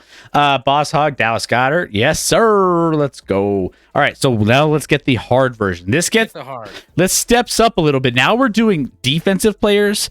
This is like corners, defensive linemen. This could be kickers, punters, anybody. So all right, Chris. all is fair game. No, I'm just kidding. It doesn't. Is Drew Brees in here? If he comes back, he would be. But he's not coming back because nobody wants him. Breeze. Nope, he's not in there. They didn't include him here. I can't wait for the answer to be 22 Janos. Who do you got? Let's guess a random player. You can name any Evan player McPherson in the league. Evan McPherson is the really surprising football life. It is exact. You nailed the height. 5'11". Just nailed that height. And NFC. Mackie, football wife is a Bengals fan, so yeah. Hence why they went with the kicker for the Bengals. By the way, if we ever get it on the first try, we should gift out like 10 subs. All right. But if we get on the first try, I feel like someone cheated. True. Tanner Gentry. Okay, let's give it a try. Tanner Gentry. Oh no, it's got to be the NFC. Sorry. Too late now. Too late It's now. not a wide receiver. It's not an offense. So it's a defensive player. It's not on special teams. It's not on offense. It's a defensive player. Defensive player in the NFC. 5'11" in the NFC. Is that like linebacker maybe? Here's the good news. We've narrowed it down from the number 2, in between the number 2 and 87. So we've really cut it down. Honestly, that might actually narrow down some like D linemen. It may not be a D lineman, but name a corner, safety, linebacker, maybe in the NFC. Corner. No wrong answer. 5'11" is a corner. But I will say an older player. They're at least 30 years old. So it's a veteran in the league. Maybe a veteran corner. Maybe who's your favorite veteran corner in the NFC? Let's maybe. I mean, you could have a 5'11" safety. Marshawn Lattimore. But he's not in the NFC anymore. Where's Lattimore play? Lattimore got signed by the team that I can't think of right now, but he's in the AFC now. Lattimore. And he's also not 30. 30-year-old corner. Or safety. I feel like it's a corner or a safety. 30 years old or older. Stephon Gilmore. Want to give that a try? Has he even been signed? I know he was in the NFC with Carolina. Yeah, let's do Gilmore. Good try Gilmore. I don't know if he's been signed by a team this offseason because I thought he was a free agent.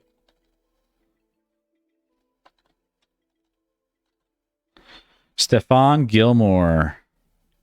1L. There you go. It's a corner. Okay. All right. So it's a corner. Oh, I didn't know Gilmore. I didn't.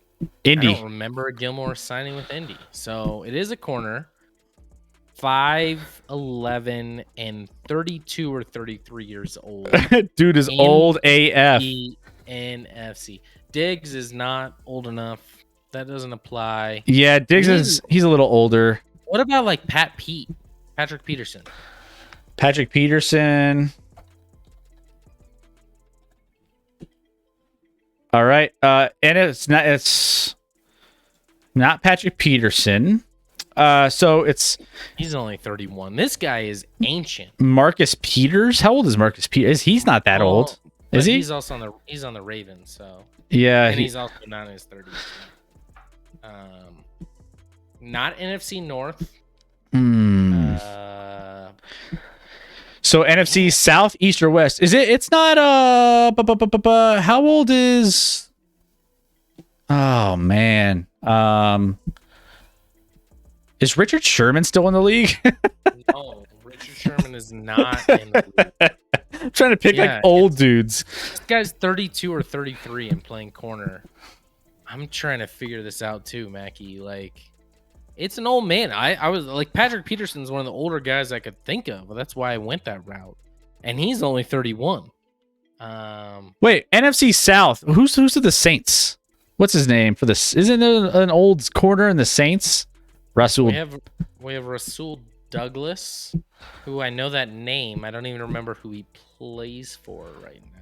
Hold on. Jonathan Joseph still in the league? I don't think so. Rasul Douglas plays for Green Bay. Throw it out there. Or no, I'd rather go. It's not NFC North, so it's not Rasul Douglas. Oh yeah, it can't be NFC North. Jonathan Joseph retired. Gosh, this is a tough one.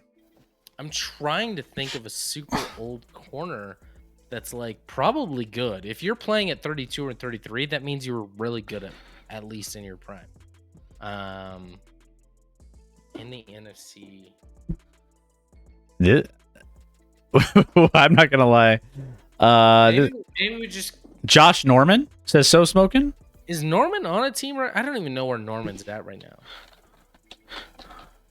Josh Norman. Does it let you pick Josh Norman? If you type it in? Here, let me see. Josh Norman? No. Yeah. I was like, I don't think he's on a team. Nice guess, though, so. Smoking. I'm trying. What if we just take like a corner? Like, what if we. Obviously, Jalen Ramsey's wrong, but then we could at least figure out if NFC West, then we can narrow it down division to NFC East or South or something like that. All right, let's do that. Chris Harris Jr., he's with the Chargers still, isn't he? I don't even know if he's on a team. Again, another guy. Is Chris Harris Jr.? Cromartie's not in the league. Richard Sherman played briefly for the I think Bucks last year, but Bradley Roby's not 32 or 33. Tyler Brent Grimes, little man. He is a shorter corner. Is Brent Grimes still in the league? Jeez, I Cromartie mean, is raising 20 kids, hopefully. Yeah. Like, did you? I can't even see. Did you pull the trigger on Ramsey? I did not. I mean, at this point, I'm like, Deion Sanders? You want to just go Deion Sanders? At this point, we just need to pick another corner in another division of the NFC Okay. That's not the North. All right, Ramsey. Ramsey's clearly wrong. Very wrong. I understand that. All right, so there we go. Jalen Ram. It's not the NFC West. So NFC East or South? We're Durandum. It's exclamation point prime. Here, I got you.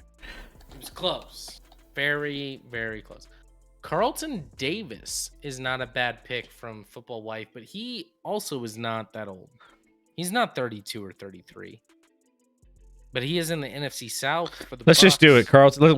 This is going to be a tough one. We have 5 more guesses. Carlton Davis. NFC South. It's in the NFC South. Janoris Jenkins. That's the one I was thinking of, I think. I don't even know. I mean, he's probably around that age, but I don't know who he's playing for anymore. Where's or if he's playing?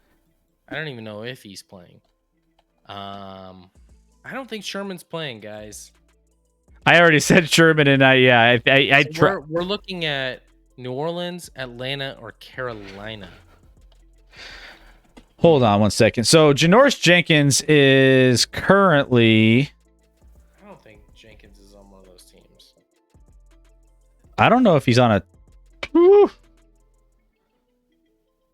I don't know if he's on a team. Hold on.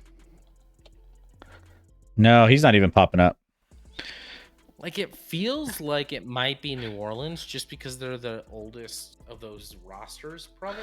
But NFC South.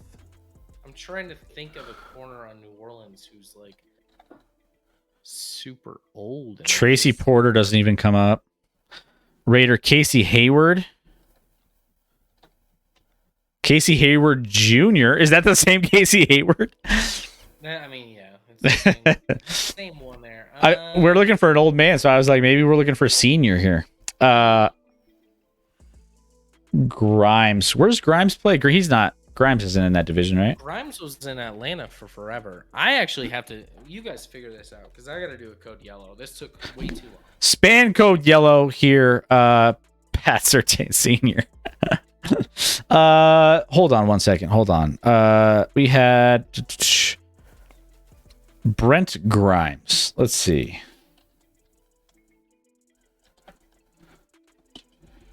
I mean, he is for Tampa Bay, and he's older. He's really old. We can try it. Let's try it. Let's see if we can narrow this. Let's see. No, it's not Tampa Bay because Carlton Davis. It can't be. Spam code yellow for Scotty. Man, this one's tough. We might need to phone a friend here, or call.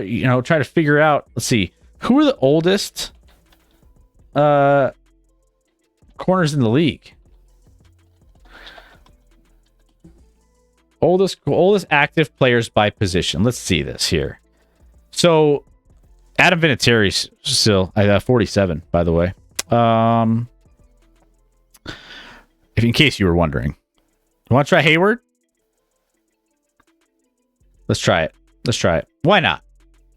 It couldn't hurt. This is. Oh, there it is. All right. We just went with it, and we got it. There we go. I wish I had the air horns going. None of my sound effects are working tonight. There we go. Cuban and everyone else who guessed Hayward. Sorry for doubting you, and sorry. We finally got it, and it actually took. Man, it's the weird, obscure players that kind of throw you through a loop on this one. But big ups. Thank you guys for all participating. Let's get Podal out of the way real quick, and then we are going to get into our feature and coming in hot. So let's go ahead. Let's do that. Let's dive into Podal and get things rolling. We are guessing NBA now. Way to go, Cuban. There we go. Football Wife says. Now we're guessing NBA players on this one. Throw out a NBA player, and let's try to narrow this one down. Scotty. Yeah. It was Casey Hayward Jr. Okay.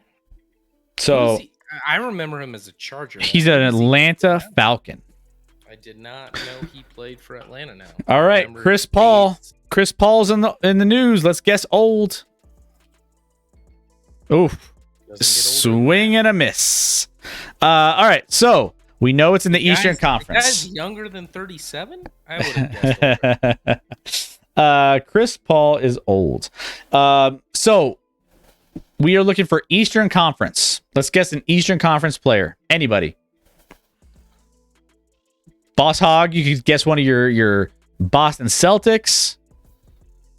RJ Barrett. There we go. RJ Barrett is all right. So position forward guard. That's helpful. That's upsetting, and it's yellow. So I'm like, all right, they're like, one of the two. Like, what does that even mean? Does that mean it's a center?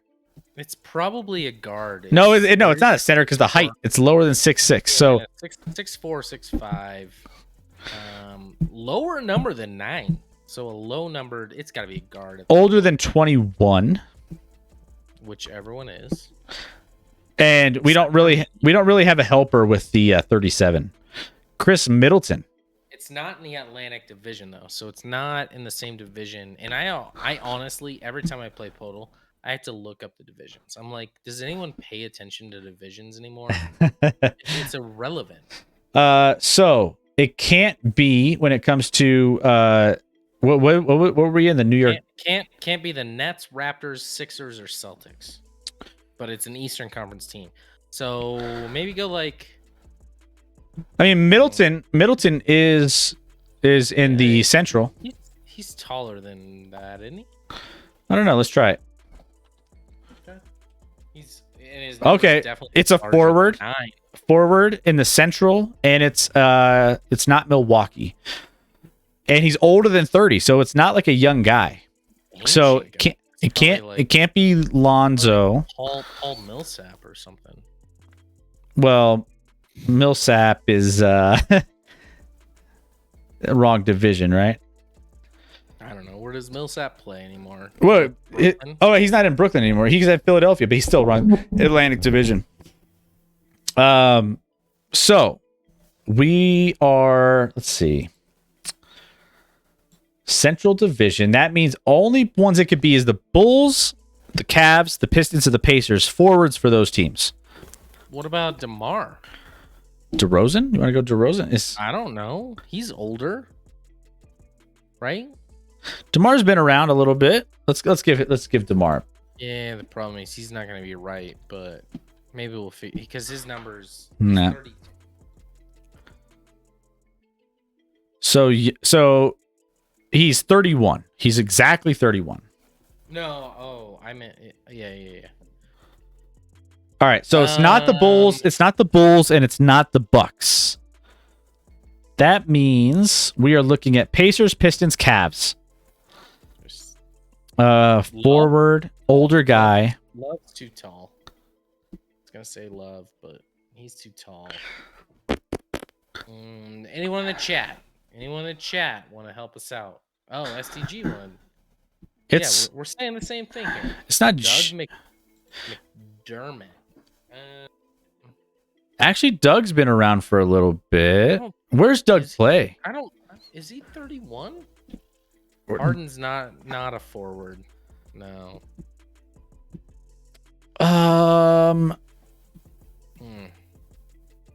Doug McDermott, he's in Indiana, I think, isn't he? No, he moved on. I just assumed that the guess was correct that he was on one of those teams because I don't know where McDermott plays. McDermott, I think he's with San Antonio now, I think. Lance Stevenson, Malcolm Brogdon. Stevenson to me is more of a guard. Brogdon, how old's Brogdon? He's not 31 yet, is he? Let's narrow it down. Well, we have 3 guesses. All right, so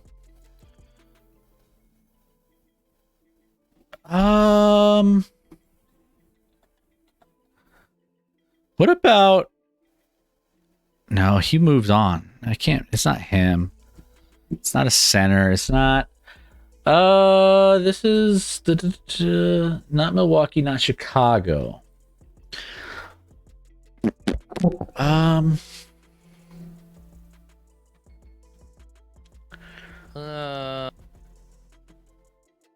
I don't know why I'm leaning towards like Pacers all of a sudden, but like Lance Stevenson. Here, let's do a bad pick, but at the same time, Lance Stevenson's like he's a guard. How about the right? AVS? How about them Avs? Says Hell. Thank you for the bits. Wait, Brogdon is too young. They're gonna sweep. Don't worry about it. Let's go Avs. Stevenson to me was like intriguing outside of I think do they consider him a forward? Lance Stevenson can play. I think of him more of his guard, but maybe they consider him a forward. There it is. Was it? Oh my goodness. There it is.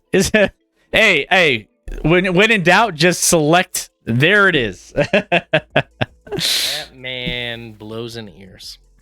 Marvin Bagley. Oh yeah, Lance Stevenson. All right, there we go. Washed? I mean, he was out of the league for like a long time. All right, and the Pacers picked him up like mid-year off what is it? What? Why can't I think of the minor? The G League. to the G League roster. Thank you. Cuban came in with the Lance Stevenson pick first, so props to Cuban. Cuban got the other one too. I mean, why are the rest of us here? I don't know. Cuban, why don't you just play with you just yes for everybody moving forward. Were you about to say why don't you just play by yourself? Nah, kind of. It almost slipped. It's time for my code yellow because I don't want to. I don't want to leave. Slip. Don't make it that slippery. I can't miss out. Show now. It's an adult show. I can't miss out on the next two segments because we are getting into the juice of the show. We are getting into our feature of NFL win totals, and we get the coming in hot. So I'm gonna take my code yellow real quick. Keep spam it in the chat. Spam it in the chat, guys, and I will be back. But I will pay attention to how many code yellows there were for my code yellow versus Chris's. So don't spam it too much. No, I'm just kidding. I could care less. Spam that in the chat. Cuban Benny talks about playing with yourself, then runs to bathroom. Hey yo, not a bad point. Should we count how long he's gone for? Again, an adult show tonight, guys. This is Action Lab After Dark. As we have Lance Stevenson, who just still pictured up there, doesn't help the situation at all. Quite frankly, it is the ear blowing that does it for me with him. And look at it. Look at that picture. What are his eyes doing? Why is he smiling like that? I don't trust that man at all. Not even a little bit. I'm concerned. You guys could be guys, that was the quickest I've ever seen. That was the quickest code yellow I've ever seen. I mean, don't worry about it. Don't worry about my code yellows. All right. So we are here. We are ready to go. Chris, I don't wash hands. I don't wash my hands. I don't even know if that's in quotes. That's probably accurate. That was hey, we got a show to do. Sure, you went to the bathroom? I did. It was I'm quick with it, man. Don't worry about it. Are you worried about how I handle the stream by myself that much that you're like, I gotta get back? Rant time. It's not quite rant time, hell, but we are going to be going. I want to touch on some NFL win totals real quick, and then Scotty's. I know you guys are all waiting. I know STG tunes in specifically for the rant. I know Helv, you're ready to go. Scotty, it's been a long time since we've had a rant. It's been a long time, and we need to give the people what they want. So we're going to go through this. We might even go a little bit quicker through this than we would have normally done because we want to get to that rant before you guys all have to go to bed. We know you guys have a nice work week and school week and whatever week you have ahead of you. So, so we want to make sure that you guys are all, well rested for your work weeks. All right. STG. I almost said STG. You almost said the wrong. I can't say any of those letters right now. So I hope it's not STD. Yeah, for your sake, STG. But he said take your time. So okay. I don't even know the Arizona win total, but I'll go under. Arizona win. Oh, you're already going Arizona. All right. So I wanted to go in and we wanted to touch on some of the over-unders for your favorite teams. Now, this is live right here. All of these. Hey, Broncos. Thank you. Alerts are working. Alerts are working. We got a Shaq Shimmy in here. Somehow the alerts are working now. Go figure. There we go. Don't worry. My online friends of 20 plus years call me STD. It's expected. I mean, it was a slip, but it's kind of there for the taking. So, real quick, I want to just touch on the final score. What would you like to touch right now, Chris? Also, the YOTES can't mess around with the ice area in Tempe. There you go. Did you hear that, Scotty? By the way. What? No. The biddies by Helv. I saw the picture again, but the Yotes can't mess around with the ice arena in Tempe. I mean, Did you see the picture of the Tempe Arena for the Coyotes? And it was announced today.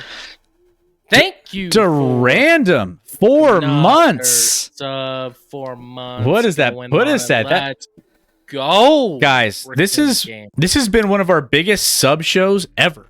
42. I think we started off the show at 32. Like we've got 10 subs, which is huge because I've been looking at your face, Chris, and there's something wrong with it. Like it's bothering me tonight. So the fact that people are subbing through this is huge. No center ice logo, showing my support. Yeah, that's what I was about to say. Hell, no, they don't even get a center ice logo when they're playing. It's bad. It's bad. Like, how embarrassing is that? It's so embarrassing. Can you imagine a professional sports franchise team like that having that? Like, that's insane. Score updates. Look out! It's a shootout in Canada. 6-6. The Oilers and the Flames. What? It is 6-6. Don't lie to me right now, Chris. I'm gonna check the score now. It is absolutely insane right now. My iPad. I mean, it was 3-0 Flames in the first like. What is 5 happening? minutes. I was like, this game's done. What's happening in Canada? 6-6, and I've not watched this. That's gonna be a fun series, by the way. You telling me? I like Calgary in this series overall, but 6-6, and they're only 2 minutes into the third. It's crazy. What in the hell happened? Durandum. The second period was 4-3 alone. Appreciate you showing your support to Random. Thank you so much. It means the world. This game is crazy. I might have to throw this on as well on the side. Skilla. So I know that the Cubs lost today, but how about the 2 debut in the game yesterday? Those types of debuts don't happen to the same team in a season, let alone the same game. Says Skilla. Skilla, welcome in, by the way. Hope you're having a fantastic Wednesday evening. 6-6 equivalent to NFL football score, more like a baseball score, says Smokin. Says for you, so Smokin. Turned off the games when the Flames were up 3-0. My brother-in-law is an Edmonton fan, says STG. Man, how do you gift subs? So good question. When you're on your browser, whether it's your phone or your internet browser that you're on, that you're watching us through, there's a little sub button that you can go in, click on the there you go. Football Wife's helping you out there, where it says gift sub. Familiar with it. Oh, we have a goal, 7-6. Oh, weird that there's another goal. I don't think 7's gonna be enough though, Chris. I think you're gonna need 9 or 10 to win this game. Rasmus Anderson scored to put up the Calgary Flames 7-6. What is happening? That's crazy. I want to see this goal real quick. Yeah, no, that's just awful defense. really lost track completely. I wanted to blame it on the goalie, but I can't. I can't. Are there other games? Teams have lost their damn mind. They're going nuts over there. Anyone who bet the over 12, congratulations. Can you imagine betting like the alternate line and like just saying there's going to be 12 goals in this game? So there are other games besides the Avs. Hashtag go Avs go. You're right. There are other games going on. Health. This is the battle of the Alberta. Anything goes. Man, those Canadians are battling it out right now. It's crazy. But the debuts I was referring to was Brandon Hughes made pitching debut as a relief pitcher and became first Cubs pitcher to strike out first 4 batters since 1974 and the first pitcher in modern era to strike out 5 batters in all 1.2 innings he played. That's crazy. That's a fun stat right there, Skilla. I would say the only caveat is he did play the Pirates. Yeah, I mean, you gotta have like a little caveat when the Pirates is the opposition. Warriors game is officially over. 112-87, not even close. Nope. They gone. So that's fine. Doesn't change my opinion of that series. Mavs will win. So smoking. Evaldi gave up 5 home runs to the Astros in 1 inning.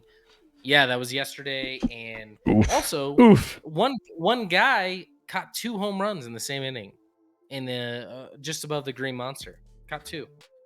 That's insane inning. Pretty fun fact. That guy needs to buy a lottery ticket. His girlfriend was like trying to document his first catch, and then he's like, "Oh, here comes another ball," and he goes and catches that one too. I knew Boss Hog. I was waiting for Boss Hog to throw something in there. That's nothing. Try being the only the third pitcher in history to give up 5 home runs in 1 inning. F you, Evaldi. Hey, Durandom figured out how to gift. Thank you so much, Durandom. Gifting a sub to Marie. Appreciate the love. Man, we are rolling with the subs tonight. Thank you guys so much for all the love and appreciation. The credits are going to be crazy tonight. We're going to have a lot of you in the credits, the post credits. It's going to be an extra hour of the show. You know, should we do? Sorry, last thing I'm going to say before we get into the NFL win totals, because we've been pushing. The screen has been up for a while. It's been up for a while. Should we do a post credit scene like Marvel does? That people have to stay on for? But does that have to be every show? We have to film a scene, Chris? Yeah, exactly. We have to film. And what is it even? We have to come up with what it is every time. It's us dancing or something stupid, or sitting at a diner. We got to go record videos of random videos of us. Where is the diner near us? I don't know. I don't even know what to. Let's talk about NFL win totals. All right. So first of all, guys, your favorite teams. Throw them out there. Throw them out there on what you think. What your favorite teams are. Obviously, we have a lot of AFC West ties here on the show. We have Chiefs represented. My Broncos are represented. You have a lot of. We have a lot of Raiders fans that pop in and out. But let's talk about the ones you want to talk about first, and we'll dive into some of the ones that I like and what Scotty likes. There's maybe some bets over, under, whatever you like.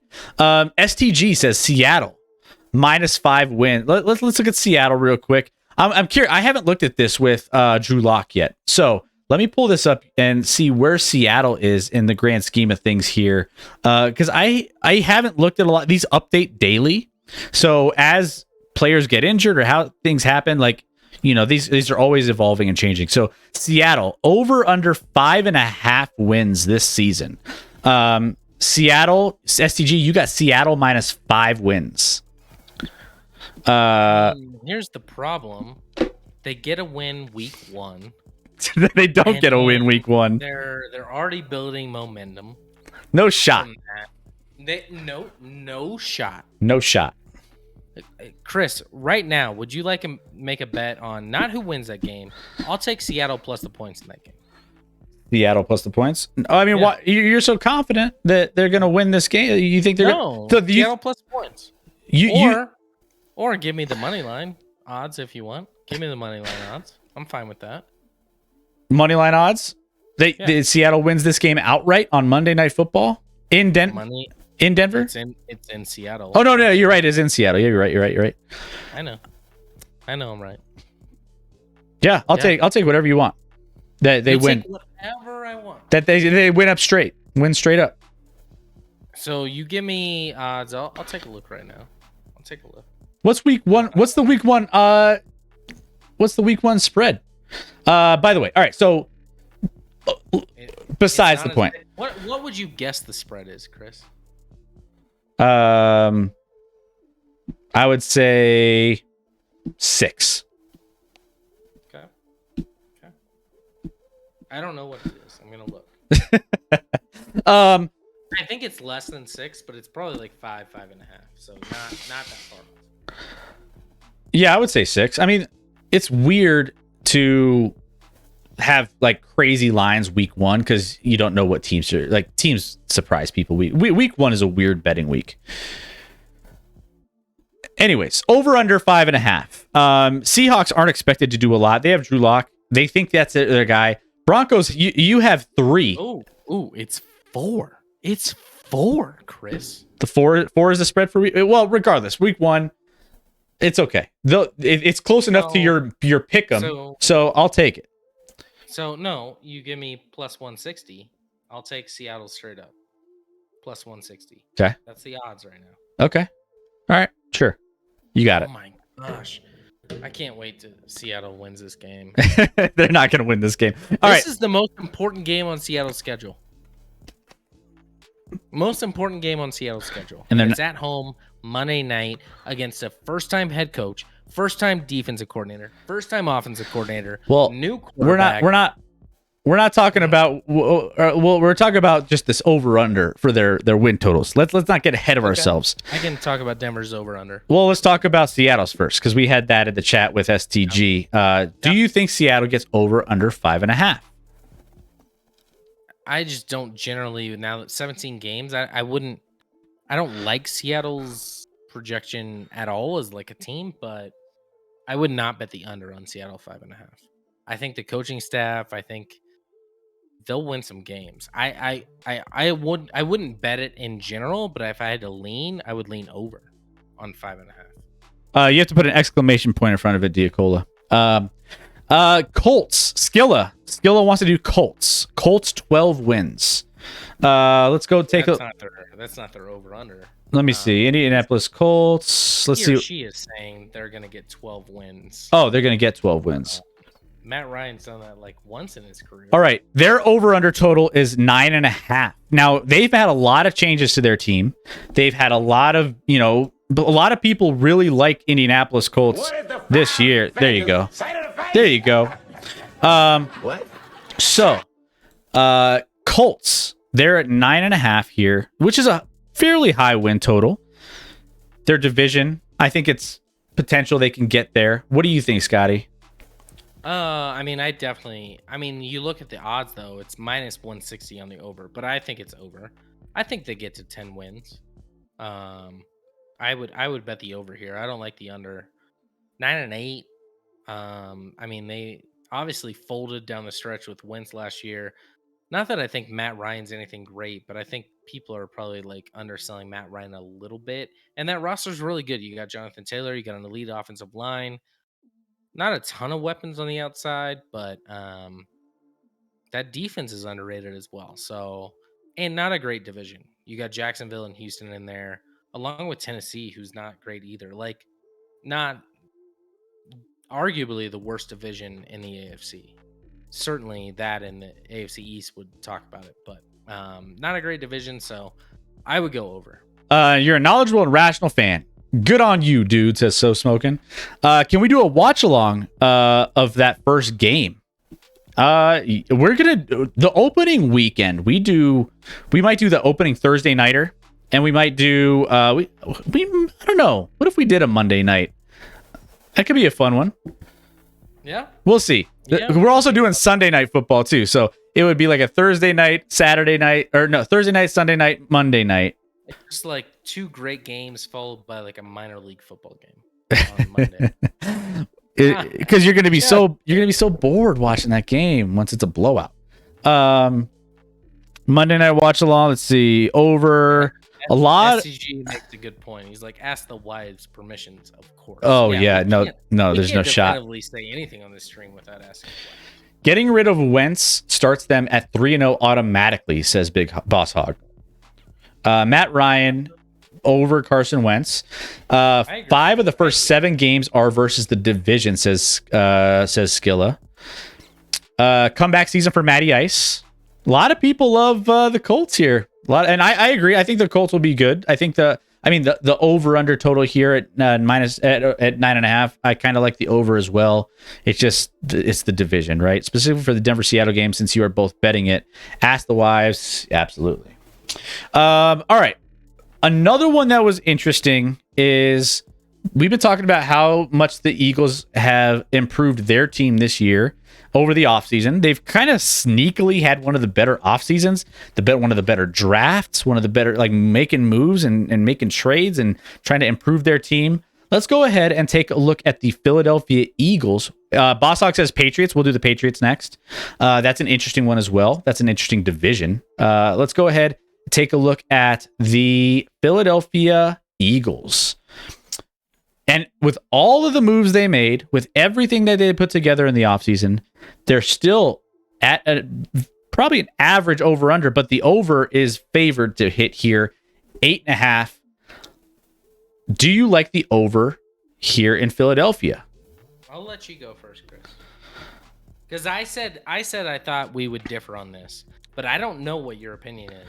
Well, but I think I know. The fact that we would differ on this means that you're like the under, because I like the over.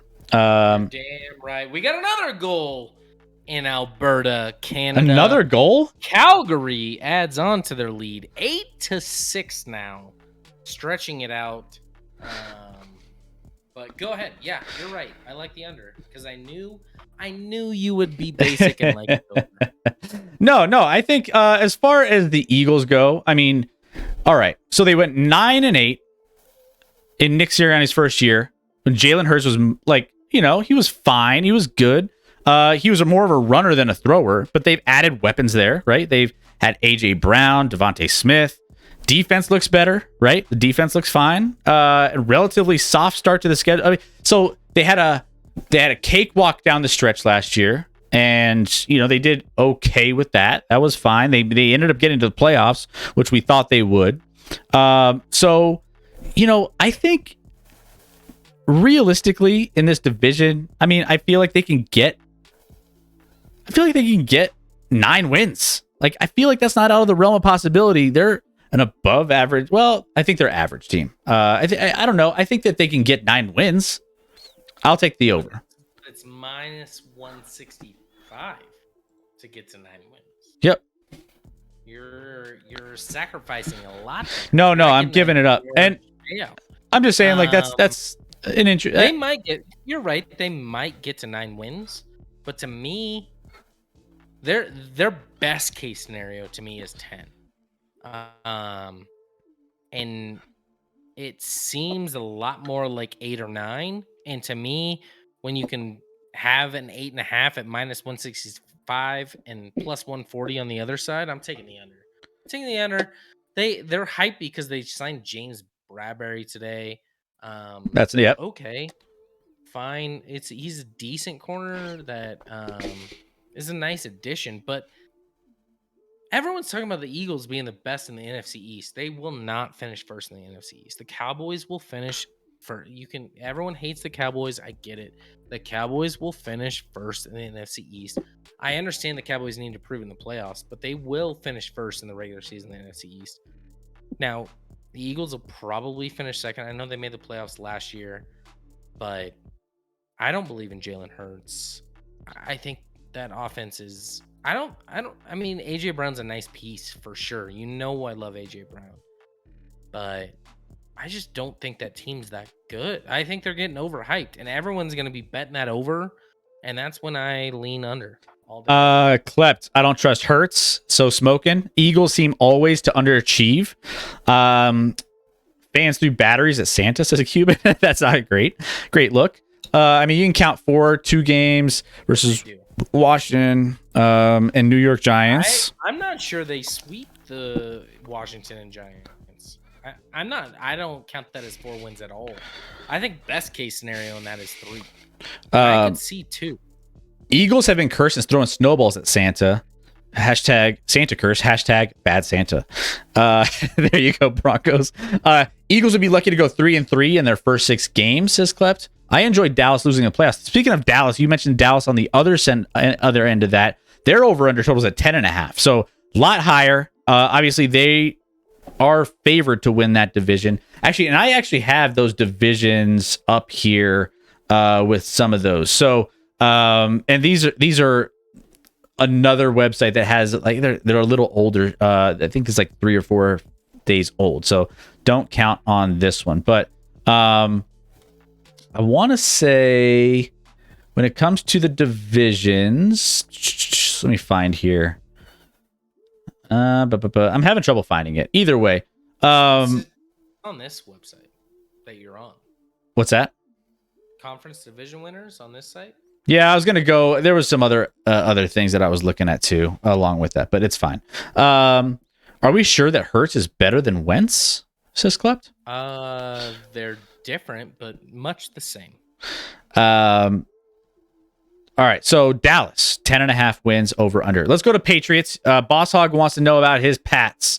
Now, this division's interesting. You got Miami, you got Buffalo, who's favored to come out of this division as well. But New England Patriots sitting here, similar 8.5 that we saw earlier. So 8.5 over under here. Again, Miami's gotten a little better, and New England opens up, I believe, with Miami, which is kind of always been that kryptonite game for the New England Patriots. Klept, Pats under. I kind of like. LOL. Scotty, what do you think on over under for the Patriots in this one? It's not one I would bet. But I would bet the over. Like, it's hard to predict the Patriots, and we talk about Miami being better, but are we sure they're going to be better?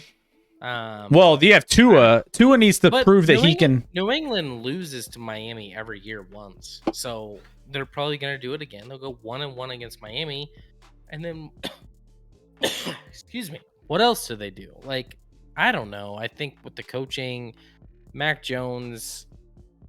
Listen, what New England is really, really good at is dominating bad teams, and they will dominate bad teams, and they'll win those games, and they'll win a couple others. And it's hard for me to bet the under on 8.5 with a Belichick coach team, even if they are flawed like they are. I mean, they have a new offensive play caller there. They have early trips with Miami, Pittsburgh, Green Bay. You're worried about McDaniels being gone, are you? I mean, he's been there forever. You got to get somebody new and somebody in that's gonna, shake things up a little bit. Obviously, Bill Belichick, really, it's his ship, right? But early trips to Miami, Pittsburgh, Green Bay over the first 4 weeks, and they host the Ravens. The Ravens will be in their week 3. So I don't know. I mean, it's hard to go against. Just the Patriots always seem to win, regardless. It's just they find a way. No matter what they do, as long as you have Belichick and you have the system in place. I mean, Mac Jones, he's fine. He's not like going to blow up the league, but he's good enough to run a system in that offense, right? So, they put him in place to succeed. So, I think I would lean the over. I wouldn't bet this ever. I don't ever like New England through the years. You should have just bet on New England, and it pays out better than any other team. But that was when Brady and Belichick were both there. So, but I would not bet this. Not really. So in replying to Kleps, not really when it comes to Hurts better than Wentz. Yeah, we traded a few picks, but made Eagles pay his salary last season, then made Washington pay the rest of the remaining salary. So Colts lost 0 in finances on him and got draft picks back from Washington. And then welcome in, Technical. How we doing, my friend? Gil, I'll give you props for being able to move wins. It took a really dumb team in the Commanders to do that after you made a bad choice with your Colts, but props to that. And then you got Matt Ryan, and now it looks. I mean, Matt Ryan's not going to lead you at this point to like.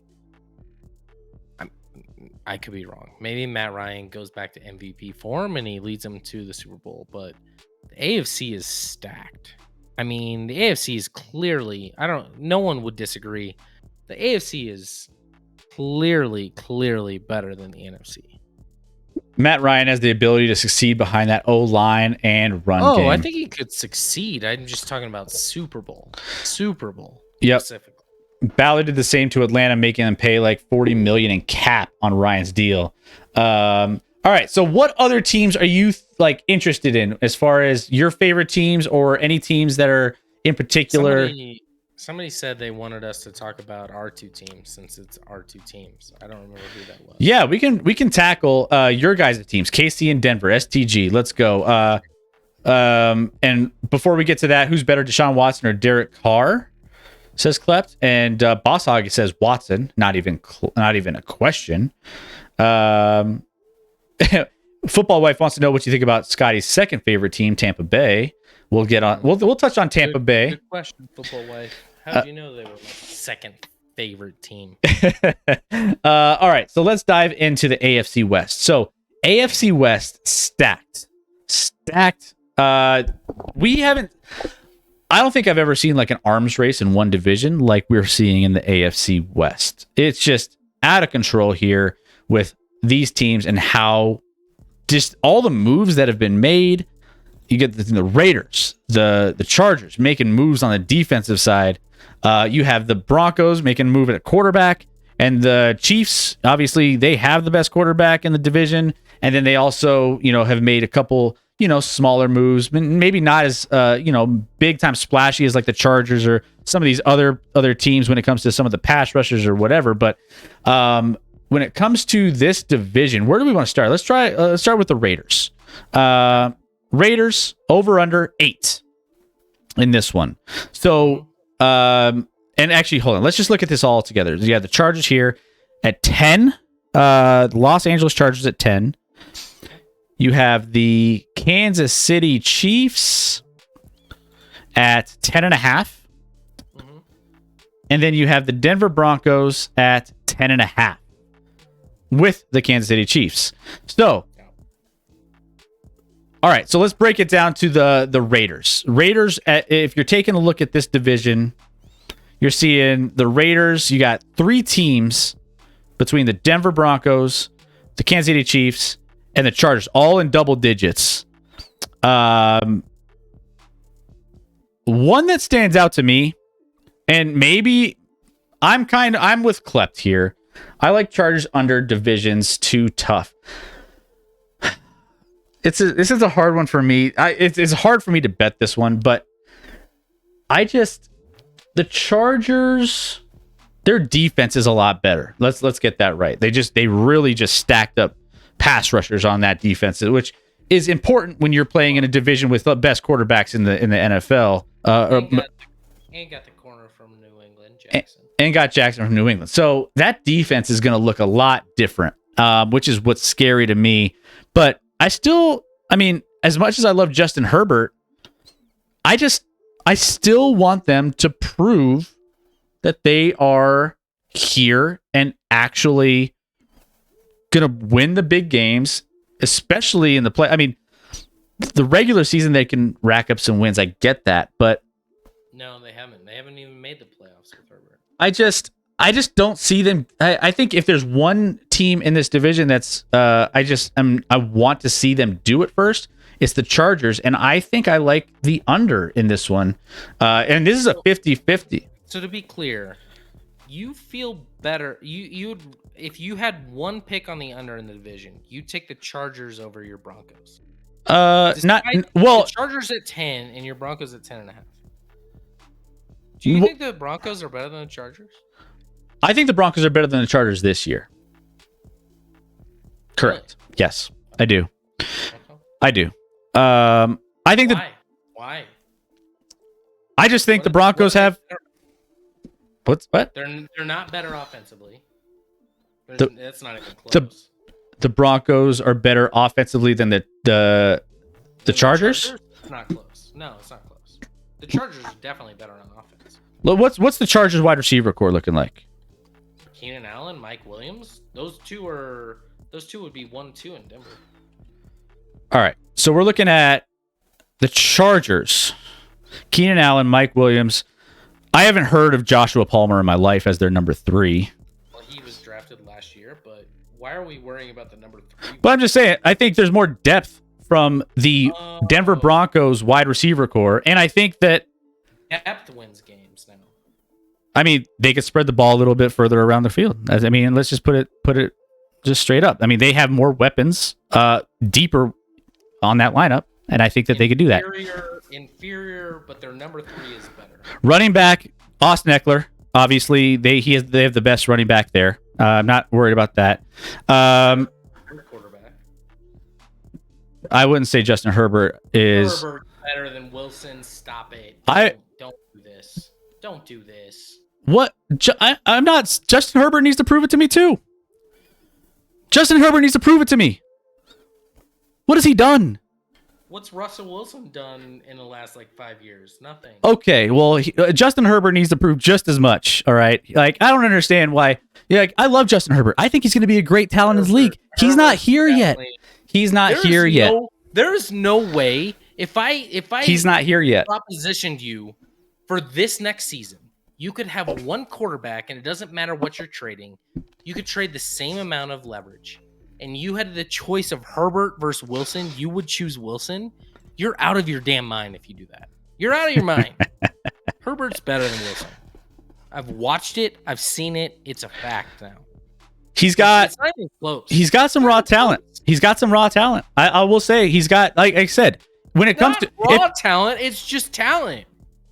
He's like a top 7 guy in the league for sure. Well, I think he needs to prove something before I can jump on that bandwagon. So, do I think he's going to be good? Yes. Do I think he's there? He's not there yet. And I'm going to say that right now. He's not there yet. This year could be his breakout year. Maybe it is. Maybe it is. It's not a breakout year. He's already broken out. What has he done? He's played phenomenal football for 2 years. And how is that? And how far has he gotten? Where the fuck has Russell gone recently? Russell hasn't been good the last year and a half. In fact, he's been bad. Russell's been bad the last year and a half, but you don't want to talk about that. I can't wait for this season. I can't wait. You don't want to talk about Bruno. You don't want to talk about Bruno. I'm gonna my new nickname for Russell Wilson in Denver is Bruno. Let's see. We don't want to talk about Bruno. We don't want to talk about the fact that he's declined the last year and a half, that he's looked like trash when he has DK Metcalf and fucking Tyler Lockett, who are also better than any wide receiver on the Broncos. No one wants to talk about that. This isn't even my rant, but I'm mad right now. I'm mad. I got you fired up. I love it. Let's see what we got in the chat here. Chargers have a quarterback from around the Titans. Russ has won a Super Bowl. Herbert hasn't done shit. No way. Russell's been in the league for 2 years. Russell's been in the league for like 10. No way Herbert is better, says Broncos. Let's see. Herbert hasn't won a damn thing. Rashard Penny, who's a dog. Down, Scotty. Down. No, I'm not talking about the complete resume. I'm talking about this next season. Who would you rather have as your quarterback? Russell Wilson or Justin Herbert? And if you're saying Russell Wilson, you're lying to yourself. You're lying to yourself. Does Russell Wilson still have arm strength? No. It's gone? Well, he can't throw in the middle of the field because he can't see. He can't see over the defensive line, so he throws outside the numbers. So it's the opposite of Lamar When Jackson. he was drafted, what did they say about him? Hey, hold on. What Russell does elite is he is great at the deep ball. But outside of KJ Hamler, who's coming off an ACL, who's great at the deep ball on Denver? I mean, you could throw the ball up to a couple guys on that offense. I mean, you have tight end, Albert O. He could go up and get a ball. You're not throwing it deep to Albert O. It doesn't need to. I just said he doesn't throw to the middle of the field. He doesn't throw to the middle of the field. He throws outside the numbers. Here's one thing, though. Here's wide receiver. Here's one thing, though. Here's one thing. All right. If there's one thing that I like, do you know how much work that they're putting in? And we'll get to we still got to get to the rest of the division. We got to get to your Chiefs. Yeah. I mean, you got Mr. Denver Bronco Peyton Manning helping him out, working hard on the tape, working hard on how to be successful. Do you think that is insignificant of the preparation that he's putting in as opposed to what he was getting from whoever he was getting it from in Seattle, as far as how he's going to be approaching the season, how he's working hand in hand with like a Peyton Manning style just on the side? Because Peyton Manning is like he's obviously a Denver Bronco now at this point. I mean, there are some intangibles there that you got to take into account as well. Like, all right, Peyton Manning at the end of his career came to Denver. He didn't have the best arm strength, but he figured out ways. Well, I mean, they had an elite defense, I will say. I mean, it wasn't when they won the Super Bowl. They had elite defense. They're exactly, but they put plans in place. We have a new offensive system here in Denver. Everyone's learning the same thing on the same page with everybody else. So everyone's learning. You don't achieve shit in your first year when you're learning. But they got talent. But they got talent to absorb a new playbook that can help them succeed. So, who's that 64 receiver Broncos? I forgot his name. 64 as far as Cortland Sutton? Oh, wait. Or who are you talking about? You got Judy, Sutton, and you got Hamler. You got Alberto as a tight end. Those are kind of the main factors, the main pieces on that offense. And then so Skilla, look up real quick how many sacks Russell. Guess what Russell does? He gets sacked all the time. My favorite quote was Bowles coming out and be like, "Come to Denver, you won't be sacked anymore." Russell Wilson is going to get sacked all the time because that's what Russell Wilson does. And everyone wanted to blame the Seattle offensive line, and the Seattle offensive line wasn't great. So that had part of the blame. But part of the blame was Russell holds onto the ball and tries to do things, and he doesn't have the agility that he used to have. He doesn't really run. He's not really a running threat anymore. I think he ran for like, I'll have to look up, but it was his minimal yardage last year. It was like he might as well have been Peyton Manning running the football. So like he's gonna get the sack yardage. He's gonna lose yardage. He's learning a new system. You have a new head coach, new offensive, first-time head coach, first-time offensive coordinator, first-time defensive coordinator. This is why my favorite bet, and I know this is gonna sound like I'm just hating on the Broncos, but guess who came out in his podcast just a day or two ago? Because I said this on Sunday. I said, you brought up the Broncos at 10.5, and I'm like, oh my gosh, that is a gift that keeps on giving. Bet the under on 10.5 on the Broncos. They won't even win 10 games. They're probably going to win 8 or 9. Not given. Guess who came out and agreed with that as their favorite bet of the preseason for the NFL? My boy, your boy, Nick Wright. And how? Nick Wright, okay. Nick Wright came out on his podcast, and I know we disagree with Nick on his Jokic stuff, but he's right a lot of the time. Well, he's also a KC homer too. Correct. That's true. He's also a KC homer too.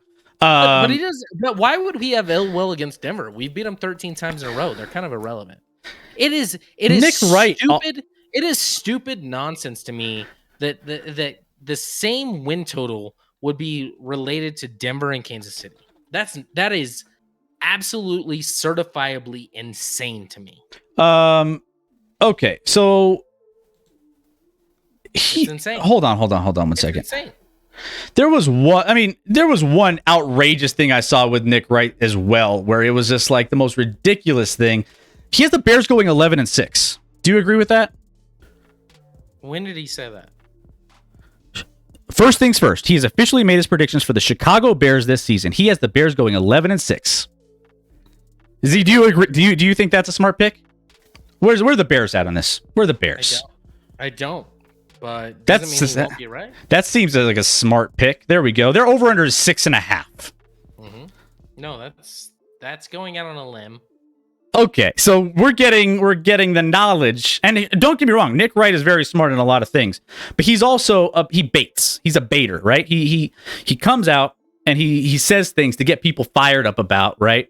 But don't tell me he's going over. He's going 11.5. Just answer me wins. one thing right now, Chris. Honestly, the fact that on FanDuel the Chiefs are 10.5 and the Broncos are 10.5. Does that not seem insane to you? Certifiably insane. Well, now the Chiefs have a much harder schedule. That's true. The Chiefs do have. I was just about to say that Chiefs have one of the more brutal schedules of any team in the NFL, which I think they're not close. But overall, I would say, if you were to ask me, and we've talked about this, I've still have that the Chiefs are the better team in the division, and it's still the Chiefs' division to lose. So that is all still, which makes the fact that they're tied at 10.5 correct. You're right. That doesn't seem to fit with how I saw these over/under totals coming in. If you were to tell me before these came out that they would be tied for the highest in the division, I'd be like, yeah, I don't know. I could see the Broncos being a little bit lower on that list. I see the Broncos being better than the other two teams in this division. Broncos should be at 9.5. So I do think that this is a little inflated for me personally, which is why it's reflected in the under at -160. That it's kind of, that's a lot of juice, right? For the under. Like if I'm looking at that, Vegas doesn't get that wrong very often. So I bet all the juice. So with that being said, they're not winning. They're definitely not winning 11 games. You cannot lose that 10.5 bet. That's free money. I honestly think, Broncos are not winning 11 plus games. It's not happening. No chance. It wouldn't shock me if they were over this 10 and it wouldn't shock me. Oh, there's no chance. No chance. Just like no chance they win the first game. No, I didn't say there was no chance. They're favored in the first game. Of course, they're playing a garbage team. I want to help bet the other side with the plus money. Okay, so we're getting to the bottom of the hour here. We got to get to your rant, but I want to see if there's any other people in the chat that want to go over win totals. Another one I want to we got to go to Chiefs. Let's go Chiefs. And I have another one I want to take a look at. We already kind of talked about the Chiefs. You can skip that. We said it was 10.5. Nick read. They'll hit the over because. Again, the Chiefs have the two most important things to winning games in football is your quarterback and your head coach. And guess what? They have the best combination in football. I want to get to Cincinnati. Cincinnati says, so Smokin wanted to get to Cincinnati Bengals win total at this time. What was it this time last year? So I don't know what it was last year. I can't go back and take a look. Maybe you could take a look at that. This year, though, Cincinnati Bengals. They're saying that the Cincinnati Bengals might take a step back potentially here. Look at this, Chris. They have the Broncos a game better than the AFC representative in the Super Bowl, despite the Broncos being trash for the last 5 or 6 years. Well, the Broncos upgraded at the most important position, though. Okay, but they were bad before that, correct? They have the second longest playoff drought in all of football. Yeah, they were bad before that because they can't get a quarterback. But the quarterback's not going to win 6 more games. Quarterback is the most important player on the field. Of course. But you didn't get the best quarterback. You got a good quarterback. We got a good quarterback. We got a pretty damn good quarterback, I will say. Borderline top 10, but fading. I think he has a resurgence this year. Cincinnati Bengals. And by the way, Burrow's better than Wilson if you want to talk about quarterback. Smoking. Right. Burrow's better than Wilson. Well, no doubt. The Cincinnati Bengals are for being. Given this division, their over under is set at 9.5. I haven't looked at Baltimore's. Baltimore's is at 9.5 as well. So Baltimore and Cincinnati both kind of vying for that top spot. I don't. Do I need to look at the Browns? I don't think the Browns is posted, is it? Because the uncertainty with Deshaun. Oh, they don't have it posted. They don't have it posted. Yeah, until Deshaun Watson's suspension's out, they won't post anything with the Browns. And then we don't need to worry about the Steelers, or do we? I don't think we can look at their over under, but I don't think it's 7.5. Okay, so 7.5. But realistically, the division's going to be between the Cincinnati Bengals and the Baltimore Ravens. Does that? I would. My favorite bet of those teams is probably Pittsburgh over. Pittsburgh made the playoffs with everyone's assuming they have a downgraded quarterback. Ben Roethlisberger might have been the worst quarterback in the league last year. He was awful. Well, I know their solution isn't good with the Bears quarterback. What's his name? Trubisky. But Trubisky to me is an upgrade. My favorite bet in that division is Pittsburgh over 7.5. Yeah. Okay. Pittsburgh. I think Pittsburgh's going to be better than people think too. By the way, Tomlin's a great coach. So anytime the over under it's pretty much dead evens. -110 on each. So over under for both of those is pretty much even with whether you want to bet the over or the under there. So. But Cincinnati, not getting a lot of love from Vegas when it comes to trying to separate them. 9.5 is a low number for a team that made the Super Bowl for sure. And it's 17. You're basically saying they only have to go 10-7 to hit an over off the AFC champion last year. That's a weird line. Sometimes when you see weird lines that are too obvious, I stay away from it. So it seems obvious to bet the over on that, right? of course Cincinnati's going to win 10 games. That's what I think. That's what you think. That's what everyone thinks. Well, and Vegas knows that when they set the line. So why is the line at 9.5? What are we missing? Because I think Cincinnati is better than Baltimore. I think Cincinnati, in my opinion, is better than Baltimore in this division. Cincinnati playoffs is better than Baltimore. Regular season Baltimore is going to be pretty good. Yeah. Okay. So there we go. And then we see playoff Lamar. Bengals are 4-11 this time last year. My heart hurt. Let's see. Texans 6.5. Houston Texans over under 4.5. Over under 4.5. That's just a sad number. It's a sad number. I take the over on Houston. I think you never know. You might scrounge out 2 or 3 wins. Davis Mills has like games where he's pretty good.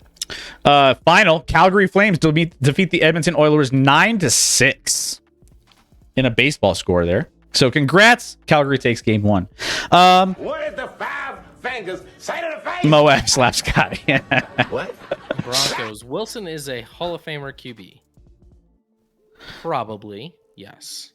I agree with that. And others who haven't done half of what he has done is not a better QB. Stop the madness. So what you're arguing is the fact that he's had a Lifetime Achievement Award grants him being better than a quarterback who's been in the league for 2 years. I just don't. That's not.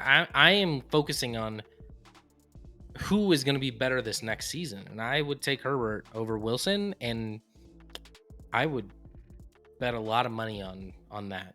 I'm very confident in that.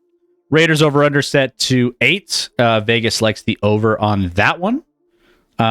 With Derek Carr and company out there with new Josh McDaniels out in Las Vegas. What is the over? I'd take the under on Vegas. You think they're going to collapse? Yeah. Ooh. You don't think Josh McDaniels can get them going, huh?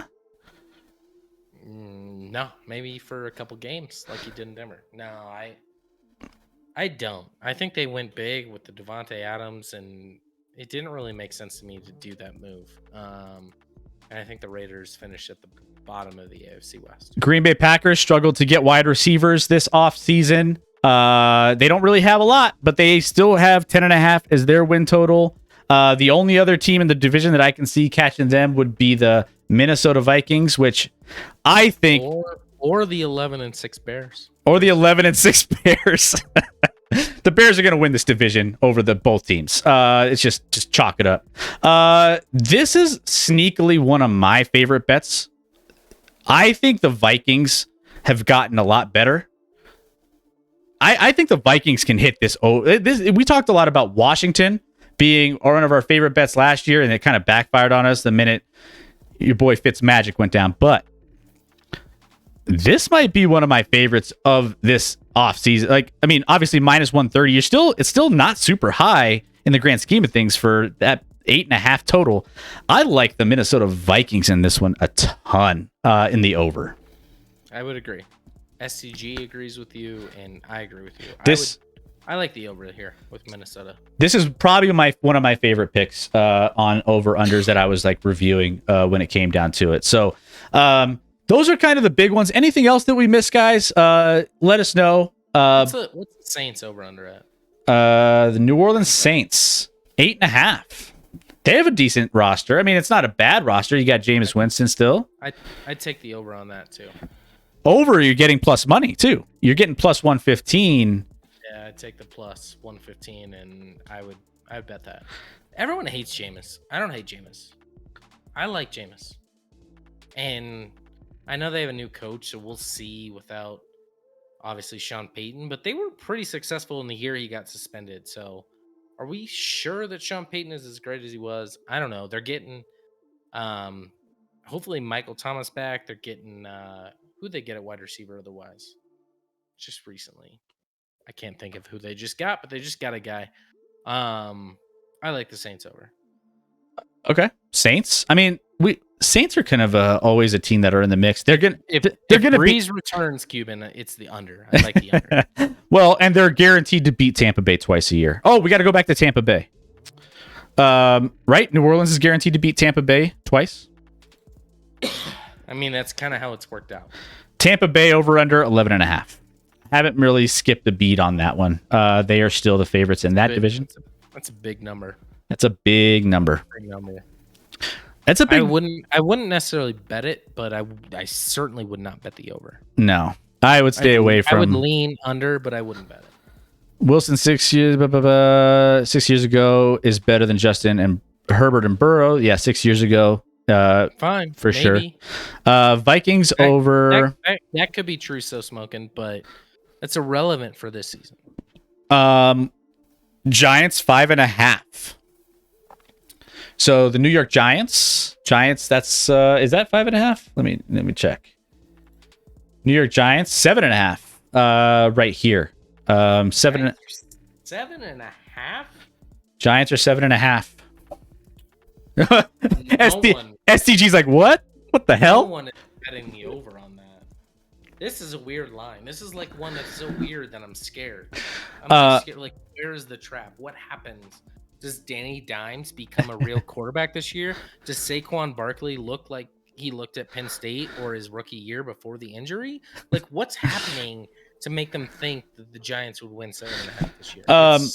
That's weird. Broncos, 1967. If you have another 5 minutes, we are gonna just jump over. It's time for us to go too. So if you want to hang out, first of all, thank you. If you have to roll out, you've been incredible. Yeah, thanks for joining. Oh, I know I was dogging on your Broncos, but honestly, I appreciate you being in here, and it was a lot of fun with you. And we're gonna get to the rant very, very quickly here. Detroit Lions over under 6.5. Over is -105. I don't know. That one's a scary one. That one's a scary. Give me the over. Give me those Lions. I would bet the over on this one. they competed a lot last year. Thanks for coming. You are Lab right now. Good night at Broncos. There you go. Thank you so much, Broncos. Let's give him if he's going, send him off with a nice little J.R. Smith wave. I was doing snaps. Yeah, J.R. Smith wave. All right. So it is time. Oh, Jacksonville? You want to see Jacksonville? Now we're getting everything. Jacksonville, 6.5. You're all basing that one on without Urban Meyer. Are they a real football team? I think they're a real football team without Urban Meyer. I think they're a real football team. I think they could get. But 7-10. I think they can get to 5 wins. Okay, well then you're betting. Then they're not a real football. They're not a real football team. Okay. What else? Anything else? Going once, going twice, going 3 times. Sold. All right. It is that time of the night. Miami. All right. Miami. Last one. Ooh, over under 8.5. -130 is the over on Miami. I don't. I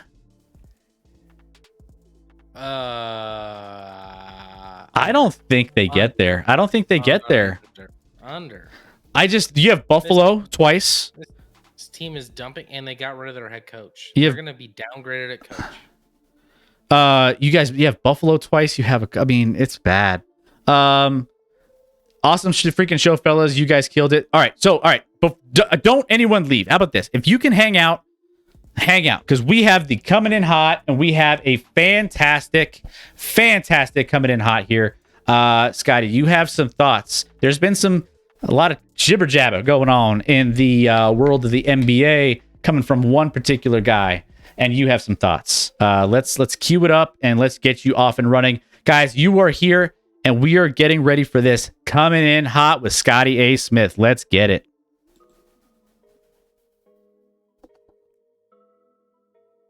All right, Patbev. You're on ESPN now. You're making it big. This is the most people have talked about Patrick Beverley in his career. Is him doing commentary on ESPN now that their Wolves are out of the playoffs. Despite having the best player in the league in Patrick Beverley, if you ask Patrick Beverley. Listen, I appreciate people being honest when they're talking like on ESPN, things like that. Like it's a little too soft coded sometimes, right?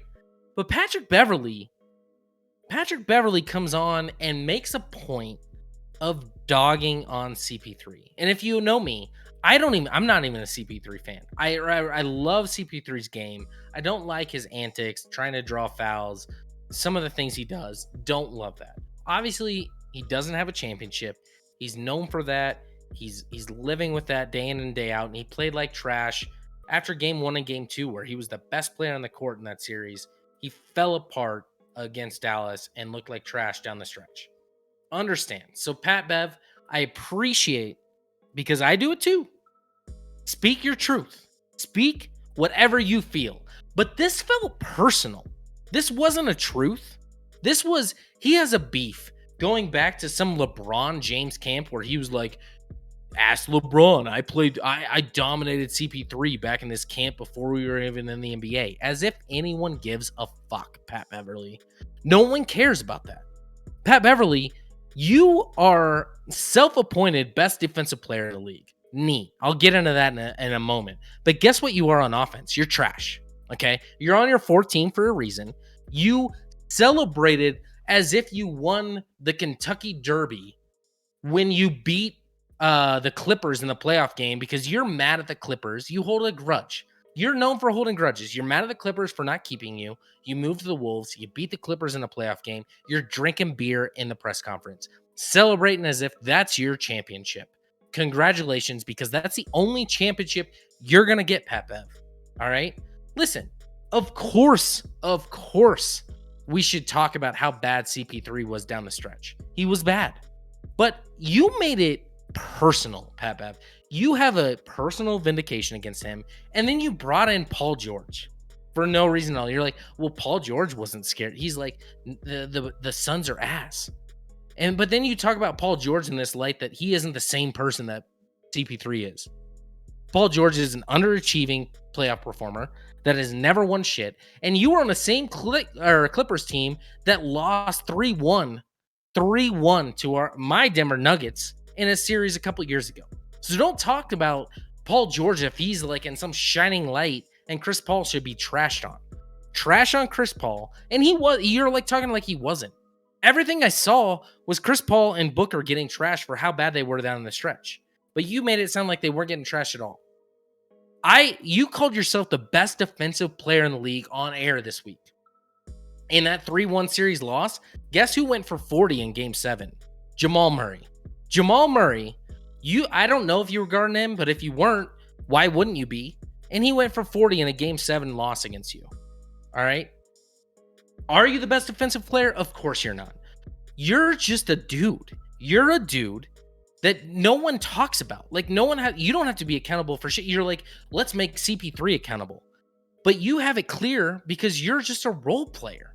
No one's going to find you accountable for a loss because no one, as Dame put it, Dame Lillard came out on Twitter and was like, why is he hating so bad? And then someone threw out like your stats, Bev, in the playoffs. And it's like, it's not that bad. And Dame's like, that's because no one guards him. No one guards you because you're trash on offense. And you work and try really hard on defense. You're just a guy, man. So hate on CP3 all you want, but you were out of line, out of control. I appreciate the controversy and building up the ratings, I'm sure, of ESPN. It's happening. It's working out. It's doing exactly what ESPN wants. But man, don't make it personal.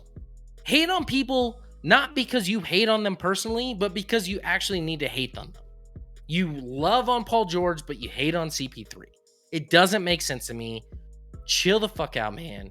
Calm down. You're just a dude. As who was it that came out? Matt Barnes was like, know your role. You are a role player.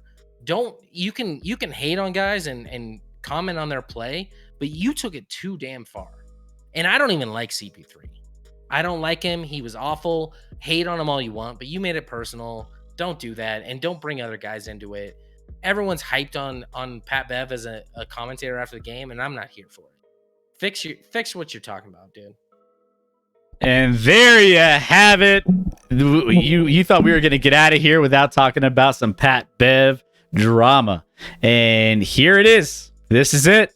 And man, he's been firing up all the social media, all the ESPN, all the YouTube, everything. I mean, you mentioned it. Danny Green came out, said, I'll drink to "Yeah, that." I'll drink to that." There we go. Danny Green came out, was like, "What are you talking about?" You had Damian Lillard coming out saying, "What are you talking about?" You had, I mean, everybody, Matt Barnes, they're going back and forth on Twitter. I mean, everybody's like trying to get a piece of it's crazy, man. Cause like, you know, it's all about the hot takes now. It's all about people coming in and like saying something crazy, and it gets the radio waves going. And again, how there's a line I feel like you gotta be objective when it comes to how you're approaching a guy. Let's be honest, Chris Paul is not a cone, even though this guy's telling it changed his mind. Listen, but Chris Paul's also like what, 36? So 37. Yeah, he's not the defensive guy. There's no doubt about it. He's not a great defensive player because he's 37 years old. Pat Bev, guess what you'll be doing at 37? Maybe on ESPN if they love these hot takes, but you're not going to be in the league. You're definitely not going to be in the league at 37. So chill out, man. Chill the fuck out.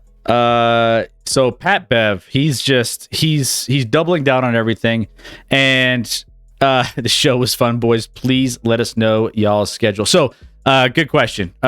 Before you guys go, we are live every Wednesday and every Sunday night. So same time each and every time. So 9:30 Eastern time each and every Wednesday and each and every Sunday. You can catch also our schedule in our about section. But also hit that follow button so that you get the notifications when we go live. Sometimes when NFL season comes around, we might be going live on Thursdays. We might be going live on a Monday night if it's a great game.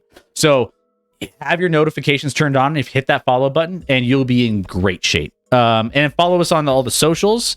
Exclamation point. Let me put those in the chat. There we go.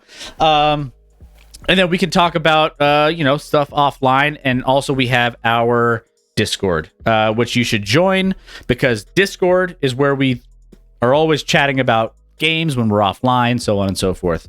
So or stories or whatever it is. So there's our schedules. Just jump on those. You'll hear when we're going live and when we're going on special times or whatever. But yeah, man, Pat Bev, CP3. We'll see how this keeps evolving. We haven't heard a lot about what CP3. He's been kind of quiet. Some other people, Monty Williams, said he's not going to like play into anything, obviously. So it's not going to get. Pat Bev is just, he just does a lot of talking, man. That's just all he is. The most correct thing Pat Bev did is off the air. He tweeted, "Look out for who comes out injured after this press conference tonight." And then CP3 did come out limping. That's the most right he's been. And I'll give him respect for that. And CP3 for doing that. Don't do that. Don't do that. You were playing. You were healthy. You were running around the court, and then you lost game 7 by 100, and then you limp after the game. Don't do that. Don't do that. And even Pat Bev said there was personal stuff that it's all personal. I mean, we forget that he's the one that shoved Chris Paul after that last game when they in the post game handshake line, and there's been stuff going on for a while. It is fine to hate on how Chris Paul did in the end of the last few games of the series, but it was clearly personal. My internet cut out. Dang, I missed everything, Klept. Don't worry, I'm gonna post the VOD of just the rant, and I'm gonna post it on YouTube. It's gonna be on Twitch. It's gonna be on everything. So don't worry. Make sure you're following us on all those socials that you see there, and you will be in great shape. You'll be able to check it out. CP3 was injured, but still played in the All-Star game. I hate that I just had to defend in my rant CP3. I never thought I'd see today. I don't even like him at all. No, not even. You're not. That's like you defending LeBron or something. I have kind of. You have a couple times. I defended their title in the bubble year. I defended that. So smoking. Let's enjoy this. How often do we see pros go at each other so publicly? See, and I mean, We liked it in golf. I think there's some like draw. It's like a soap opera for sports fans. I love it. I kind of like the back and forth because then I'm tuning in to see what people are saying. Obviously, Paul George tuned in because he heard his name and he was probably sitting on his couch and he just choked on whatever he was drinking. Just like, wait, what? Like he's just minding his own business. And I love how Pat Bev said it too. He was like, I ain't gonna say names. No, screw that. And 2 seconds later, he's like, I'll say it. It's Paul George. It's Paul George. And I'm like, oh, man. No one was afraid of Phoenix. And I'm like, well, no one was afraid of Paul George ever in the playoffs. Or you, Patrick Beverly, because you haven't done anything either. So that's my one issue. I like the debate, and I like people going back at each other. But I'd like it to be the guy who's clowning the other guy might want to be a little better than Patrick Beverly. Yeah. Like maybe on the somewhat similar level as a Chris Paul. By the way, I hope Tim Connolly, this news came out today right before the stream started. Tim Connolly in talks with the Wolves. Don't do it, Tim. Don't do it. Please. It's president role, President role doing similar stuff. I think he gone. Dang. Like that I thought the same thing with Masai Ujiri when he left, and I was like, man, that sucks. What are we gonna do now? But I mean, we already have the pieces in place. We have pieces, and if the scouting department doesn't change when it comes to drafting and all that, I'm in better place. It makes for a show, this show better, right, boy? Oh yeah, 100%. It gives us stuff to talk about, so we'll take all of it. I actually love it. I love it in that sense. Yeah, 100%. Okay, well, that brings us to the end of the show. It's been a fun one, and we are here to get you all locked in for the rest of your week. I hope you had a fantastic night, guys. For everyone who's new, hit that follow button if you haven't already. Again, thank you so much for participating in the chat. We had a massive show tonight. Sorry for all the technical difficulties. I'm going to get my it's a lot more fun when I have all my sound effects, and Scotty's got everything rolling with, you could hear some of the things too. But we made it through, and it's been a lot of fun to go through this with you guys. So it's never a dull moment in the lab. We're gonna have a lot more to talk about this Sunday. I have my segment coming up this Sunday. We're gonna talk about maybe some important things that you should be thinking about in the world of sports, and why they're important. So we're gonna talk about that and much more about the NBA playoffs, NHL playoffs, all of that good stuff. So make sure you guys tune in back here on Sunday nights. We will be live with you here 9:30 p.m. Eastern time. And again, check us out on all of our search us on podcasts. We're on Spotify. We're on all those things. So you could follow us and hear the whole show if you missed anything. And then also YouTube and everything else. So make sure you're there as well. Everybody, if you did something, cheers. Mackie, Cuban, Richie, Helv, all the gifted subs by everybody. Klept, Red Rubber, those are all the gifteds. But I think Football Wife and Mackie were just blowing up. Thank you so much for all the generosity and all the love. It means a lot to us. You guys make this show what it is. So I can't say much more. We have the best community on earth. So thank you so much. Anything else, Scotty? No, they even closed the show by saying it was a great show or good night for everyone. So love you guys. You guys are great. Can't wait to get back at it on Sunday. We'll see you in a couple days here, guys. Enjoy your weekend, end of the week and weekend, and we'll see you back here on Sunday. Got it. And what I'm going to do, I'm going to send all of you guys over to the NBA stream. They're doing a press conference. Mavericks Warriors, end of the press conference. I can't not send you over there. So we are going to raid the NBA channel. And Steph Curry, I believe, is doing the thing there. He's doing a little press conference, it looks like. Heard of him. Let's see. All right, there we go. All right, guys. Love you guys. Have a fantastic rest of your week, your work week, your school week, whatever you have. And treat each other well, man. Go out there, spread the love. Go treat each other well in the world. Love you guys. Have a great night. Good night, guys.